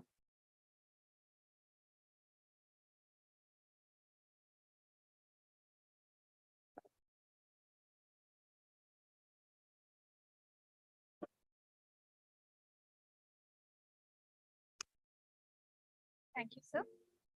After a very informative and insightful session, we move on to the next session. This is going to be chaired by two eminent pediatricians. Our first chairperson is Dr. Sushma Malik. Madam is a former professor emeritus and HOD pediatrics and neonatology at TN Medical College and BYL Nair Hospital, Mumbai. She is a certified lactation consultant, national trainer for breastfeeding, KMC and NRP. Dr. Sushma was awarded the prestigious MBBC Lifetime Achievement Award for Breastfeeding Promotion, Protection and Support in 2015 and Women Achiever Award for her outstanding services by the Giants International Group of Chowpatty on the International Women's Day celebration. She is a prominent member of various governing bodies and is actively involved in policy making and guidelines pertaining to maternal and child health care. Madam, we are delighted to have you on stage. Our next chairperson is Professor Dr. Leena Das, the present professor and head of department of PGIMR, Bhubaneswar. She is a renowned name in the field of pediatrics, having worked at various capacities in multiple hospitals across the state. She is a prominent member of the NNF and IAP Odisha chapter. Madam is a wonderful teacher, a clinician par excellence, and a well-recognized researcher. We welcome you, ma'am. Thank you. So we start off, of course, part of the, out of the three speakers, two have already completed their talk. The symposium was on the theme of KMC reaching the unreached. Without much delay, as we're really running late, we will have the speaker, Dr. Arjit Mohapatra, and I'll request Dr. Leena to please introduce. Thank you. Dr. Arjit, he is my student, PG student long back. Now he is the director and chief consultant neonatology of Jagannath Hospital, Bhubaneswar. He is the professor and head of the clinical and translational research AIPH University, Bhubaneswar, and he is the executive body member of NNM Odisha, and he is the first DM, I think, from the Odisha. Thank you. I just beg your pardon. The next lecture will be delivered by Dr. Sushma Nandla after this.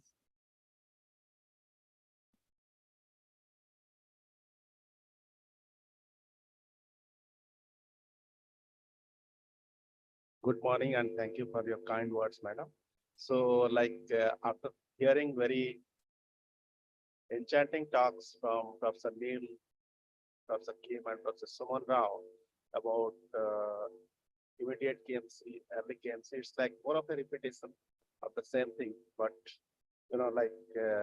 repetition also makes some sense to inculcate habits. So I'll quickly go through the thing. The WHO defined KMC as an early and continuous and prolonged skin-to-skin care between mother and the preterm babies, in which exclusive breastfeeding and early discharge after hospital initiated KMC, and with continuation at home and adequate support and follow-up of the mother at home is there.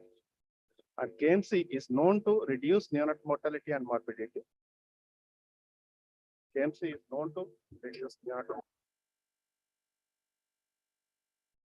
usually initiated only after stabilization. That's the traditional KMC, which is already there.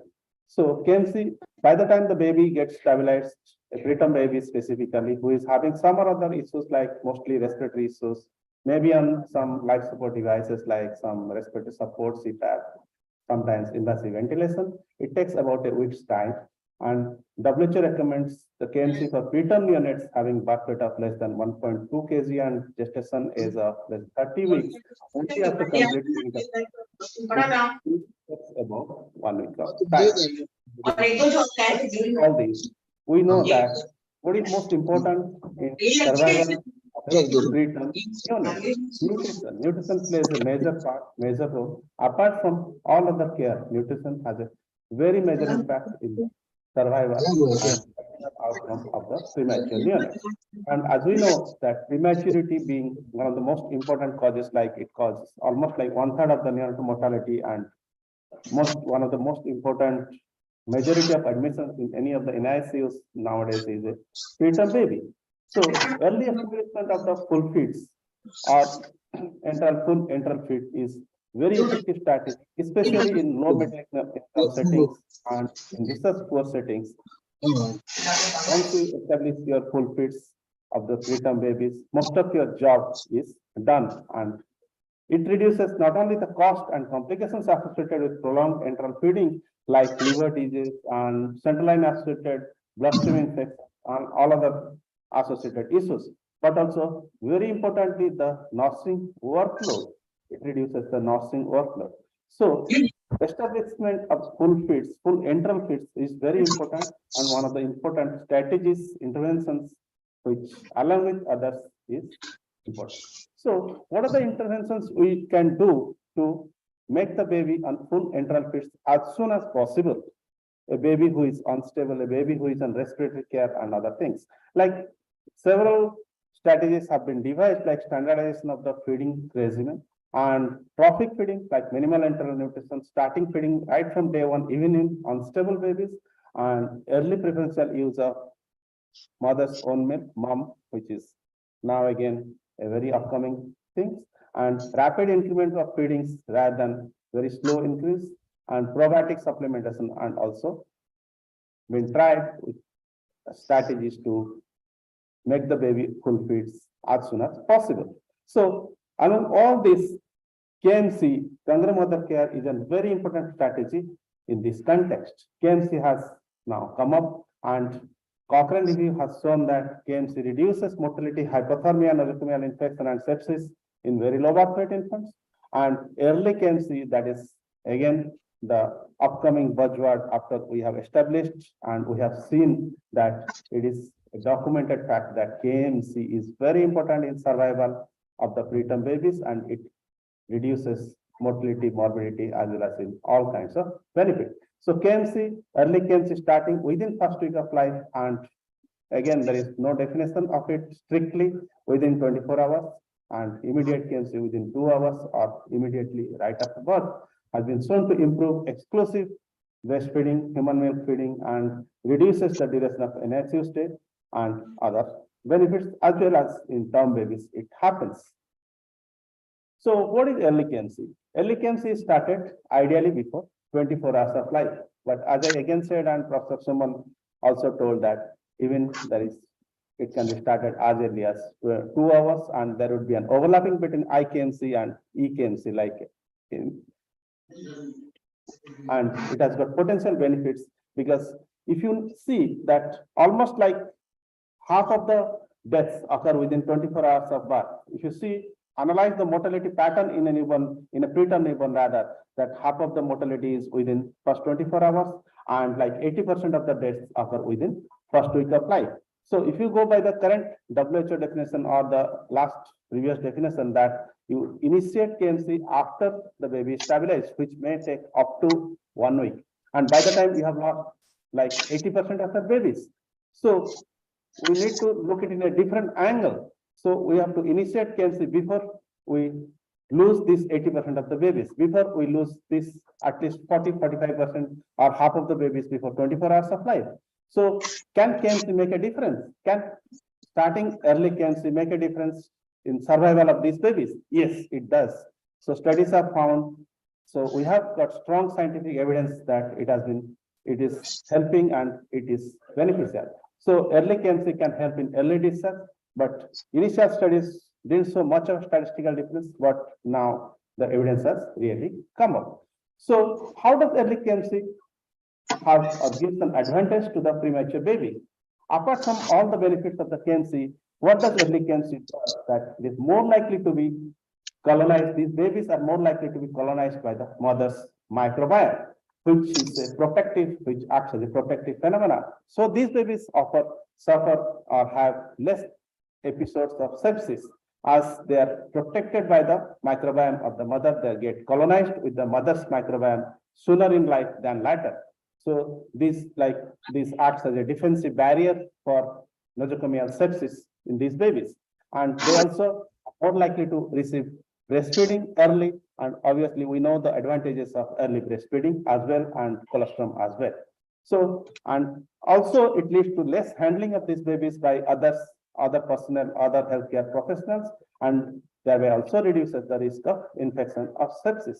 It also reduces the other kind of stress-related issues in the mother and infant, like zero separation, all those neurochemical, neurohormonal things or advantages the baby gets, as Professor Neil told elaborately in this morning.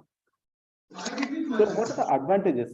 It stimulates the sensory, hormonal, physiological, immunological, and behavioral mechanisms, and it promotes the mother-child bonding. It decreases the risk of mortality and at 40 to 41 weeks of PMA, and it decreases the nosocomial infection and sepsis, as I already told.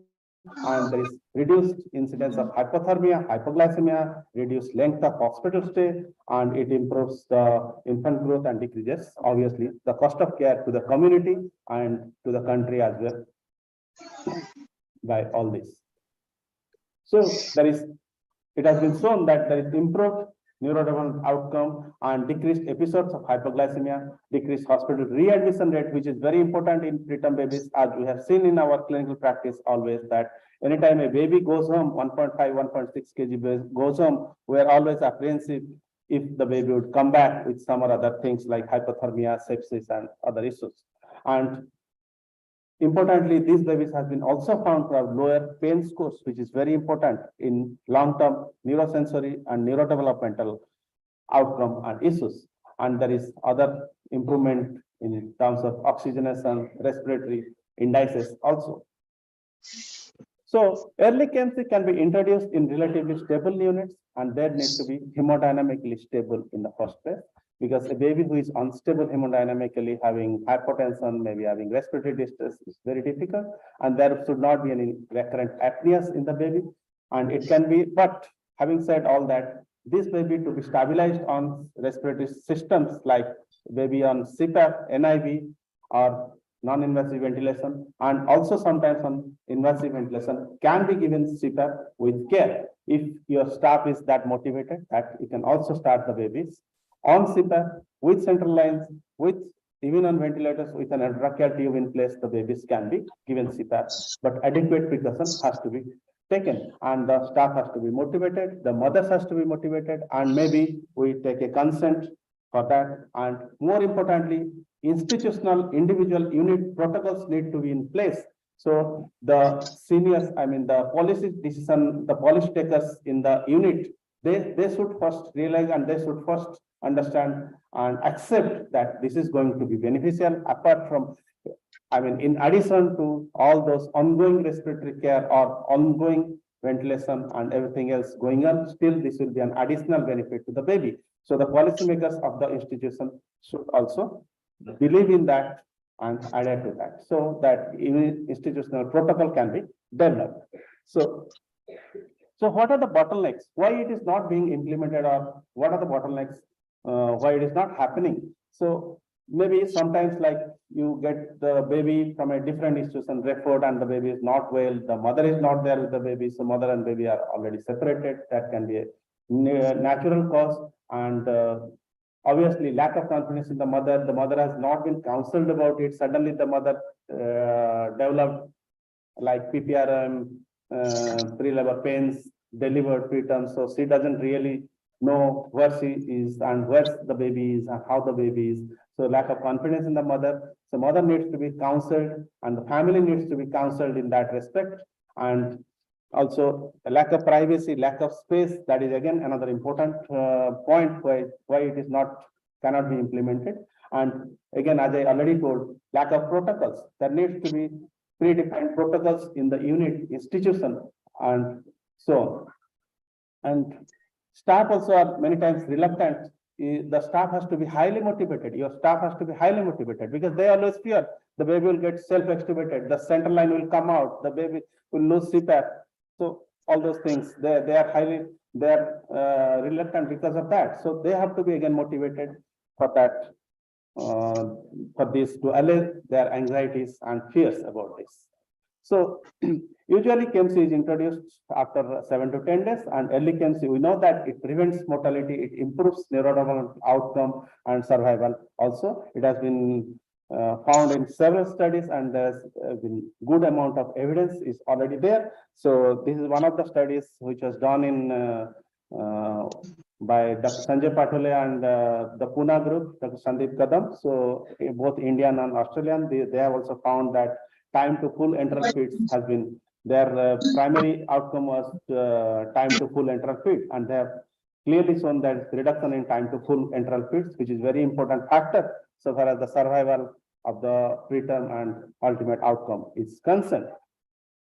So KMC versus conventional neonatal care, we know that, and early onset KMC versus late onset KMC already discussed by Dr. Suman Rao in the morning, and the Cochrane review in 2016 also shows that about the beneficial effects of this. And early onset KMC versus late onset KMC in relatively stable infants has already, and it reduces the statistically significantly reduce the length of hospital stay, which is the most important factor, along with survival, long-term neurodevelopmental outcomes as well. And these are all various studies, evidences, which is there already.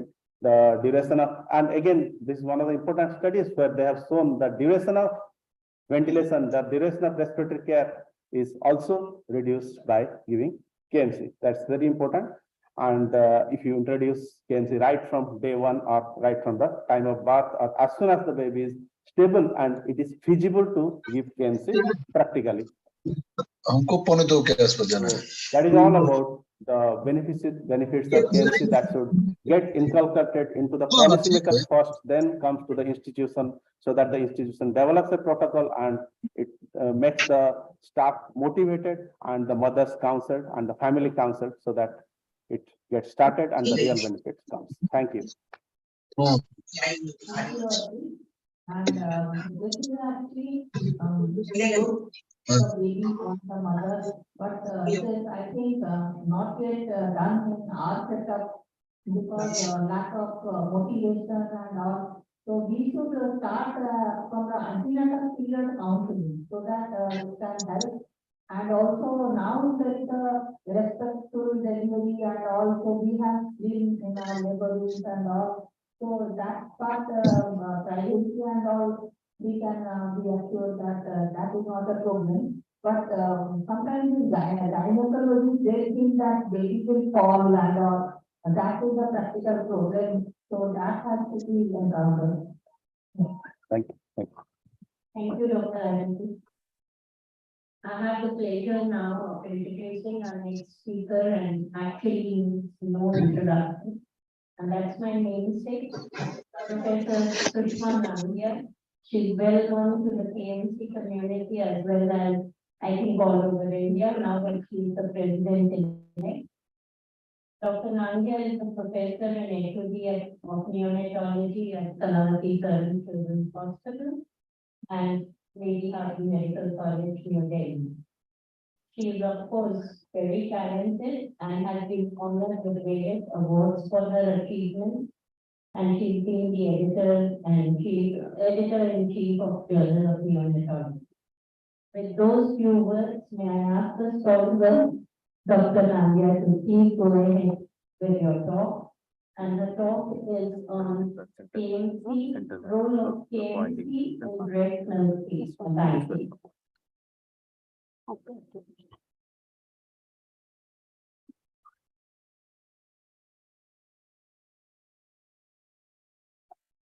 Thank you, ma'am, for your kind introduction. And I feel privileged and honored to be here. And to be here at the Kmccon. All thanks to Dr. Vani, Professor Vani, who has been so enthusiastic in organizing the Kmccons every year and making us a part of the Kangaroo Mother Care Conference. Thank you so much, ma'am. The organizers, thank you for inviting us. And I bring greetings from the National Neonatology Forum of India, as also from the Lady Harding Medical College and Kanavati Saran Children's Hospital.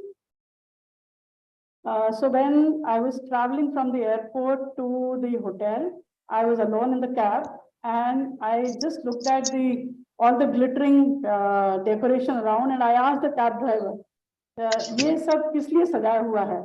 So he saying, ये आपके आने के उसमें हमने सारा सजाया हुआ है शहर को.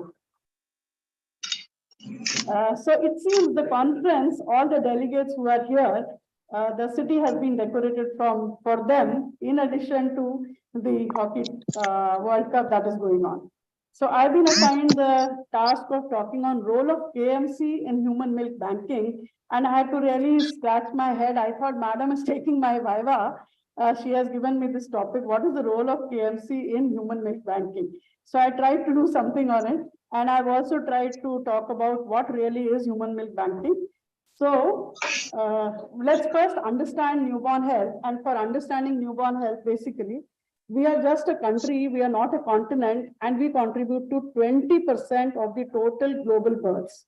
Not just that, we contribute to 38% of low birth weight, 23% of preterms, and something with our head hung in shame that if we are contributing to 20% of the births, we are actually contributing to 29% of the deaths.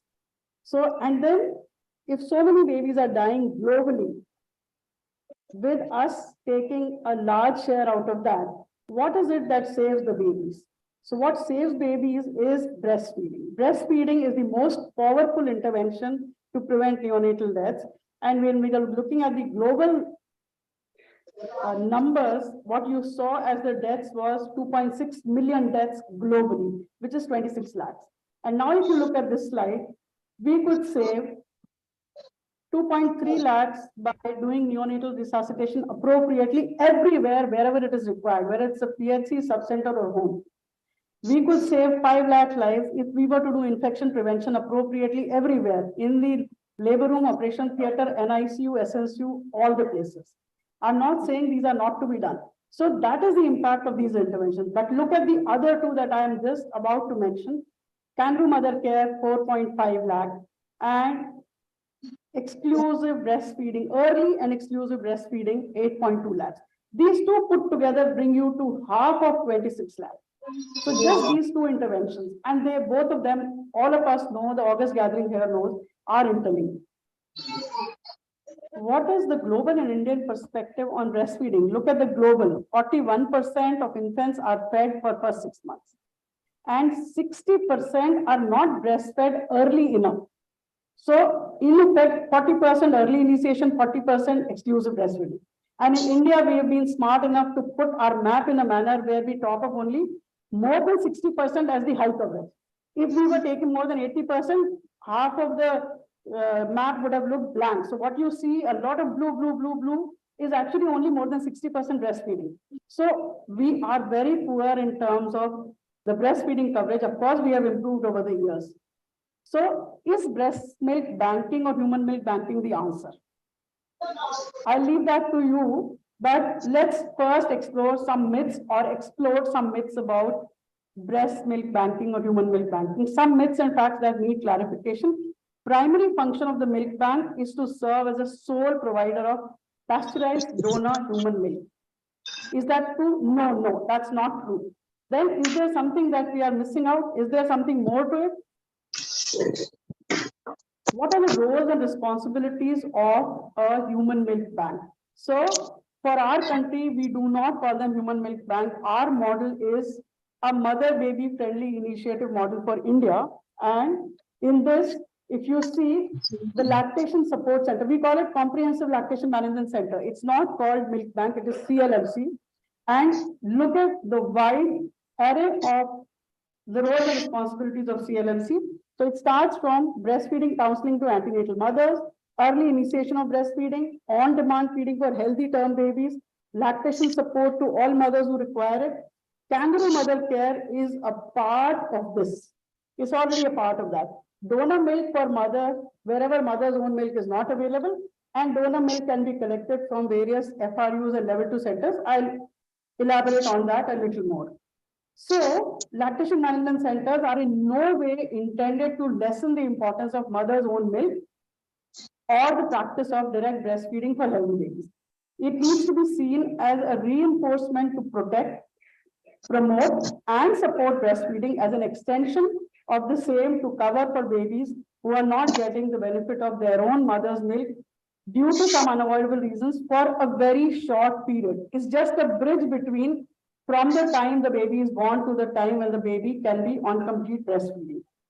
So, pasteurized milk is to support the small and sick neonates till their mother could produce enough. But the ultimate goal for all of us as neonatologists, as perinatologists, as obstetricians is to promote and ensure that all such babies are on direct breastfeeding when they are going home from the hospital. WHO ranking of feeding options. So we should in no way conceive the fact that if we have donor milk, well, we have the panacea and that's it. No, mother's own milk is the topmost, which is the biologic mother's milk for his or her own baby. Next is donated fresh preterm milk, donated fresh term mature milk. Fourth number pay is pasteurized donor human milk. So it's not something which is topmost, and if we don't have the mother around, it's all right if we can have donor milk. No, so that, and then is the preterm formula. So in a way, it is just above the preterm formula. And last is obviously the ordinary term formula. But why is it so? What does the milk contain which is not there? What does the mother's own milk contain? So it contains a lot of bioactive factors, which some of them get denatured while pasteurization is being done. So all of us have to strive to get mother's own milk into the baby. So it has oligosaccharides, which are the prebiotics. People were talking about this. So human milk has prebiotics. It has antioxidants, antibodies, lactoferrin. Lactoferrin is the probiotic. Some of the neonatologists like me, not like me, neonatologists like me, are very fond of using probiotics in their units for the extremely small. We need to understand mother's milk has it. We don't need to give it externally. Osteopontin, taking care of the babies for osteopenia of prematurity. White blood cells to fight the infection. Stem cells to repair all the damage that we are doing in the womb. By ventilating these babies, doing all the damage that is inevitable in the lungs, in the brain, in the gut, wherever, that's being repaired by stem cells. Microbiome. Nils mentioned microbiome and microbiota so beautifully.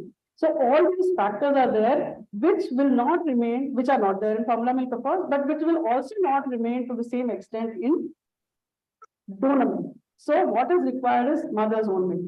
And because of presence of all this, there is lesser sepsis, lower necrotizing enterocolitis, better neurodevelopmental outcome, lower rates of ROP and bronchopulmonary dysplasia, shorter NICU stay, less rehospitalizations during the first year of life, protects from even long-term diseases later on.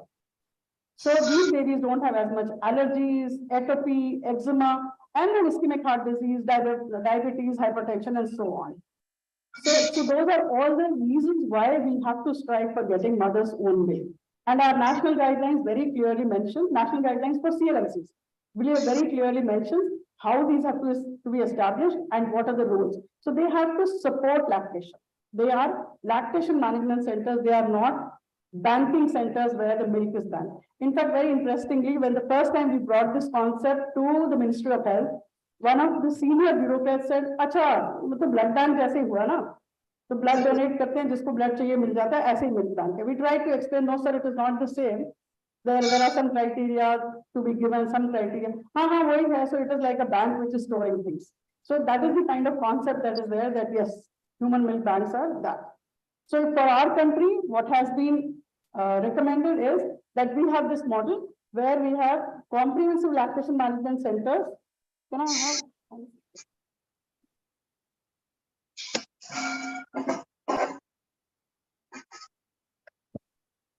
I have a hand mic. Pointer है. No, pointer for hand mic.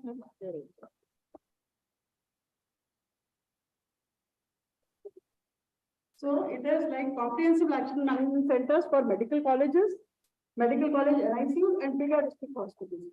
Then the lactation management centers at the CHCs and even at smaller district hospitals. And finally, lactation support units, which are at every urgent place. If the birth is taking a place at CHC, PHC, sub-center, wherever, so lactation support has to be provided. So this is not a physical facility, it is just that there is somebody who is adept at helping a mother in lactation. So lactation support centers, support units, centers where they can do all the possible things that are required, but not necessarily. So conclusion point number one, lactation counseling and breastfeeding service center is for all these centers. Every lactation support and counseling is a part of that. When you see 2, 3, 4, and 6, stimulation and expression support, just from all these angles, the connection of donor milk is the mother producing more than what the baby requires, and giving the birth. This is one thing. 4, connection of the donor milk, and 6 is dispensing of donor milk. All this is done at the LNC, where we have the CSC, that we have newborn sterilization unit, or we have essential and smaller. Now, all these places, they can benefit milk, they can store milk, and they can send it to a sterilization for sterilization, which is in the center, in the side. This is the function of dispensing of donor milk, which is factor. So they send it to this place. This is what is necessary. It's not happening everywhere in the same manner. After that, they send out the milk that has been fasted, and so is the process of 5, 4, and 5. Again, it comes back to CSC, it is stored there, 4 members, and 5 members taking this donor milk, so that baby will be able to and expressive. So CLMC is the only one which has pasteurization. Others are handling milk, and all this needs to be done with complete asepsis. So I'll just look at the role of counselors. What all, this is the most important one that we need. And one of our designated counselors, because this charter is really not available to us. Although we are trying to get them at much lesser cost, we can have them and train them. But at the moment, what we are doing with our nurses, so they provide antenatal support, they provide postnatal support, they are looking after with various related, alleviating the stress of the mother. Also, technique of expression being taught, how to initiate, help the mothers actually physically to initiate breastfeeding, and also kangaroo mother care for all low birth weight babies. So these are our lactation counselors. You can see them in the uniform who are in the postnatal ward, and they are doing group counseling as well as individual counseling using some props or using a flip chart. This is the antenatal clinic, which is very crowded in our hospital, and you can see people in yellow t-shirts who are our lactation counselors who are there for every antenatal care clinic. They are going there and talking to the families as well as to the mother, husband, mother-in-law, everybody about the benefits of breastfeeding. This is for a mother in the NICU. You have on the left panel, there is a nurse, the lactation counselor talking to the mother individually and teaching her the correct expression of manual expression of breast milk. What is our primary goal? We need intact survival. And how do we achieve that? Non-invasive support as and when required. Involve family participatory care. We had a long discussion on this in the workshop that was held day before yesterday. Conducive NICU environment for welcoming the mother into the NICU, providing developmentally supportive care, kangaroo mother care, and providing mother's own milk. All this together is going to result into intact survival. This is the involvement of the mother in the NICU. They are feeding their own babies using tube feed or using pallida. They are expressing their milk. They are feeding their own milk to their babies. And this is kangaroo mother care going on with not only the mothers doing, it's also the fathers who are doing. And on the right lower panel, you can see the couple, mother and father both looking at father doing the kangaroo care and mother overseeing that. So these two are actually knowledge. Breastfeeding is a part of that, which is what is KMC nutrition, and we can give rise to it. So when KMC is being done, there is more being तो changing करवा के आप बता सकते हैं, वो आपके लिए प्राइस काफी कम हो जाएगा। आपको कोऑर्डिनेशन देंगे to the milk bank, and this one mother can be helping many more babies in the NICU whose own mothers are at the moment incapable of producing enough milk for the need of their baby. So what you see here in the katoris is the hand expressed milk for the biologic baby, and what you see below is the dibbi in which there is milk which has been pumped and it has been labeled to be fed to the baby, mother's own milk. So CLMC is helping in ensuring that this milk goes to the baby, which is biologic mother's milk. So in nutshell, what the milk bank does is, first of all, you have a donor mother.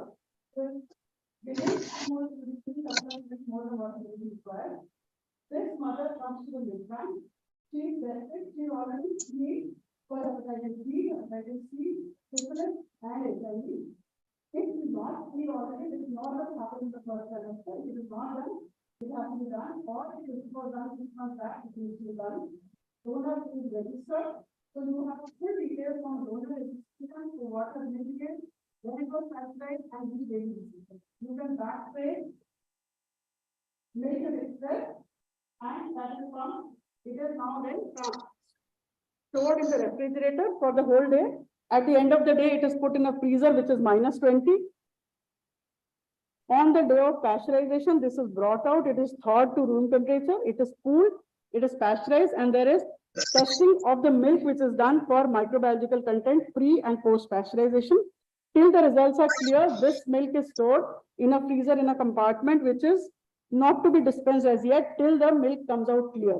So once the test is clear, on prescription from the neonatal unit, this is dispensed, and in the unit it is thawed and given to the baby. So this is the pumping support for the mother in the milk bank. This is history taking of the mother and decision making. So there is history that is taken related to her drug intake, whether she's received any blood transfusion or not, what is the medication that she is on, is she a drug abuser, is she a smoker, is she alcohol, does she take alcohol, and so on and so forth. After that, after she is counseled, informed consent is taken. There is a consent form which is filled and signed. Once she is pumped, only the surplus milk is donated to the milk bank, and that is stored in the freezer. Pasteurization, on the day of pasteurization, as I said, it is pasteurized, and this is a very important step which tells you whether your collection storage has been up to the mark or not. So there is microbiological surveillance of the milk. When the donor milk has to be given, so there are some important considerations regarding donor milk. So the unit has to estimate how much donor milk is required. They cannot just say send us 500 ml or 750 ml or 1 liter. Dispensing is only against the prescription, and that has the calculations as to for which baby how much is required. Consent for the recipient. The babies just don't receive milk unless their parents give consent for receiving that milk. Milk has to be handled in a very aseptic manner in the unit. We all understand that milk has a lot of lactose, and once contaminated, it can really grow fulminant colonies of the organism. So there has to be a milk kitchen, which is a clean zone where this milk is kept on that counter. Equipment is sterilized, and asepsis is maintained throughout using housekeeping protocol.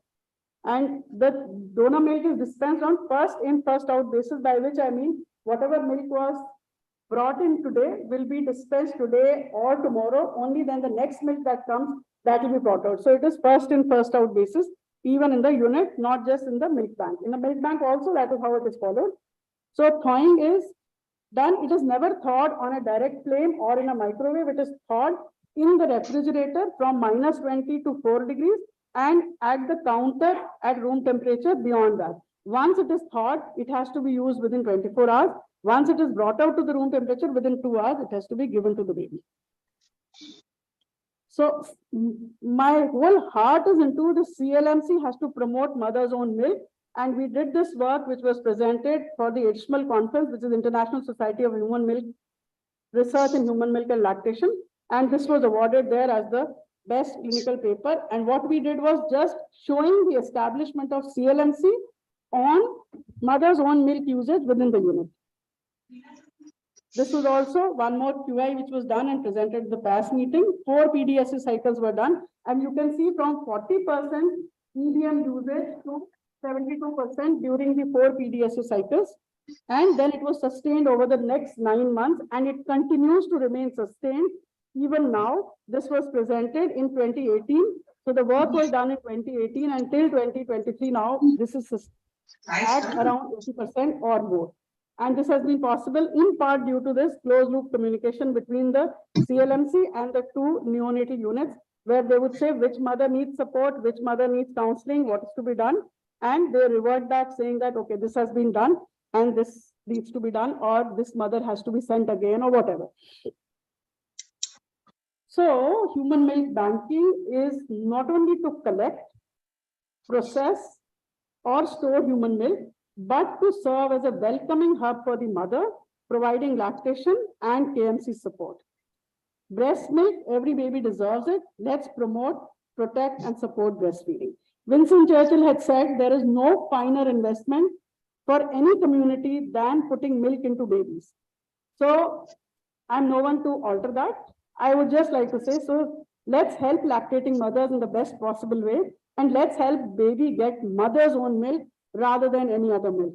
So together we can do it. This is a picture in the center panel where we celebrated the World Prematurity Day, and we had all the ELBWs brought in by their parents at the age of 2 years, and they were all felicitated. You can see our director felicitating them, each couple with their child who has absolutely normal neurodevelopmental outcome. Hardly you would see any baby even wearing spectacles. Thank you very much. That's all that I have. I'll be happy to take questions.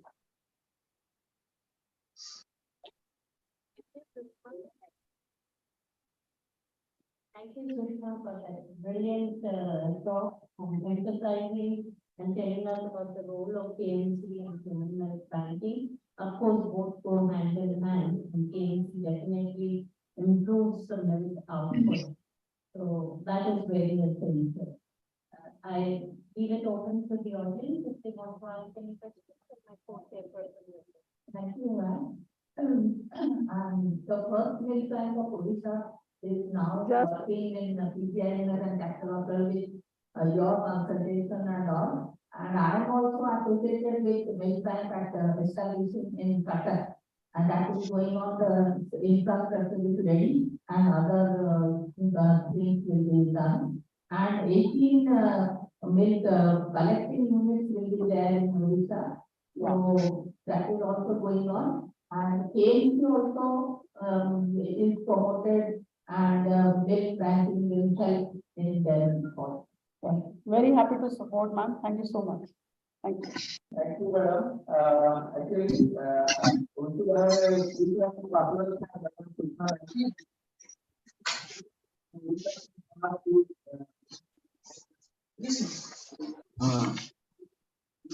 नहीं कुछ पड़ी है बीच and में नहीं है देखिए अब जाकर तो मैंने ये देखा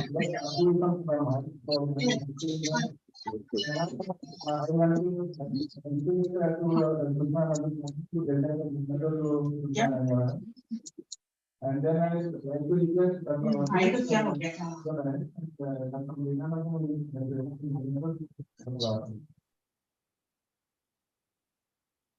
बोली निकल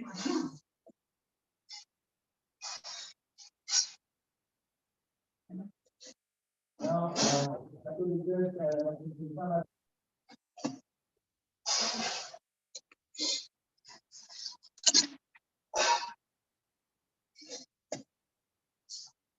Dr. Arjit to present a moment to Lina, madam.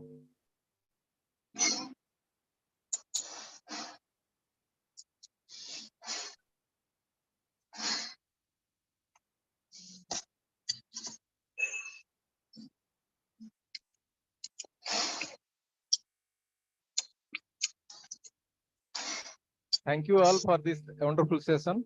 And next session is our oration session. And for this session, I would like to request Dr. Sasivani madam and Dr. Somsekhar sir to come over the dais and take over the session.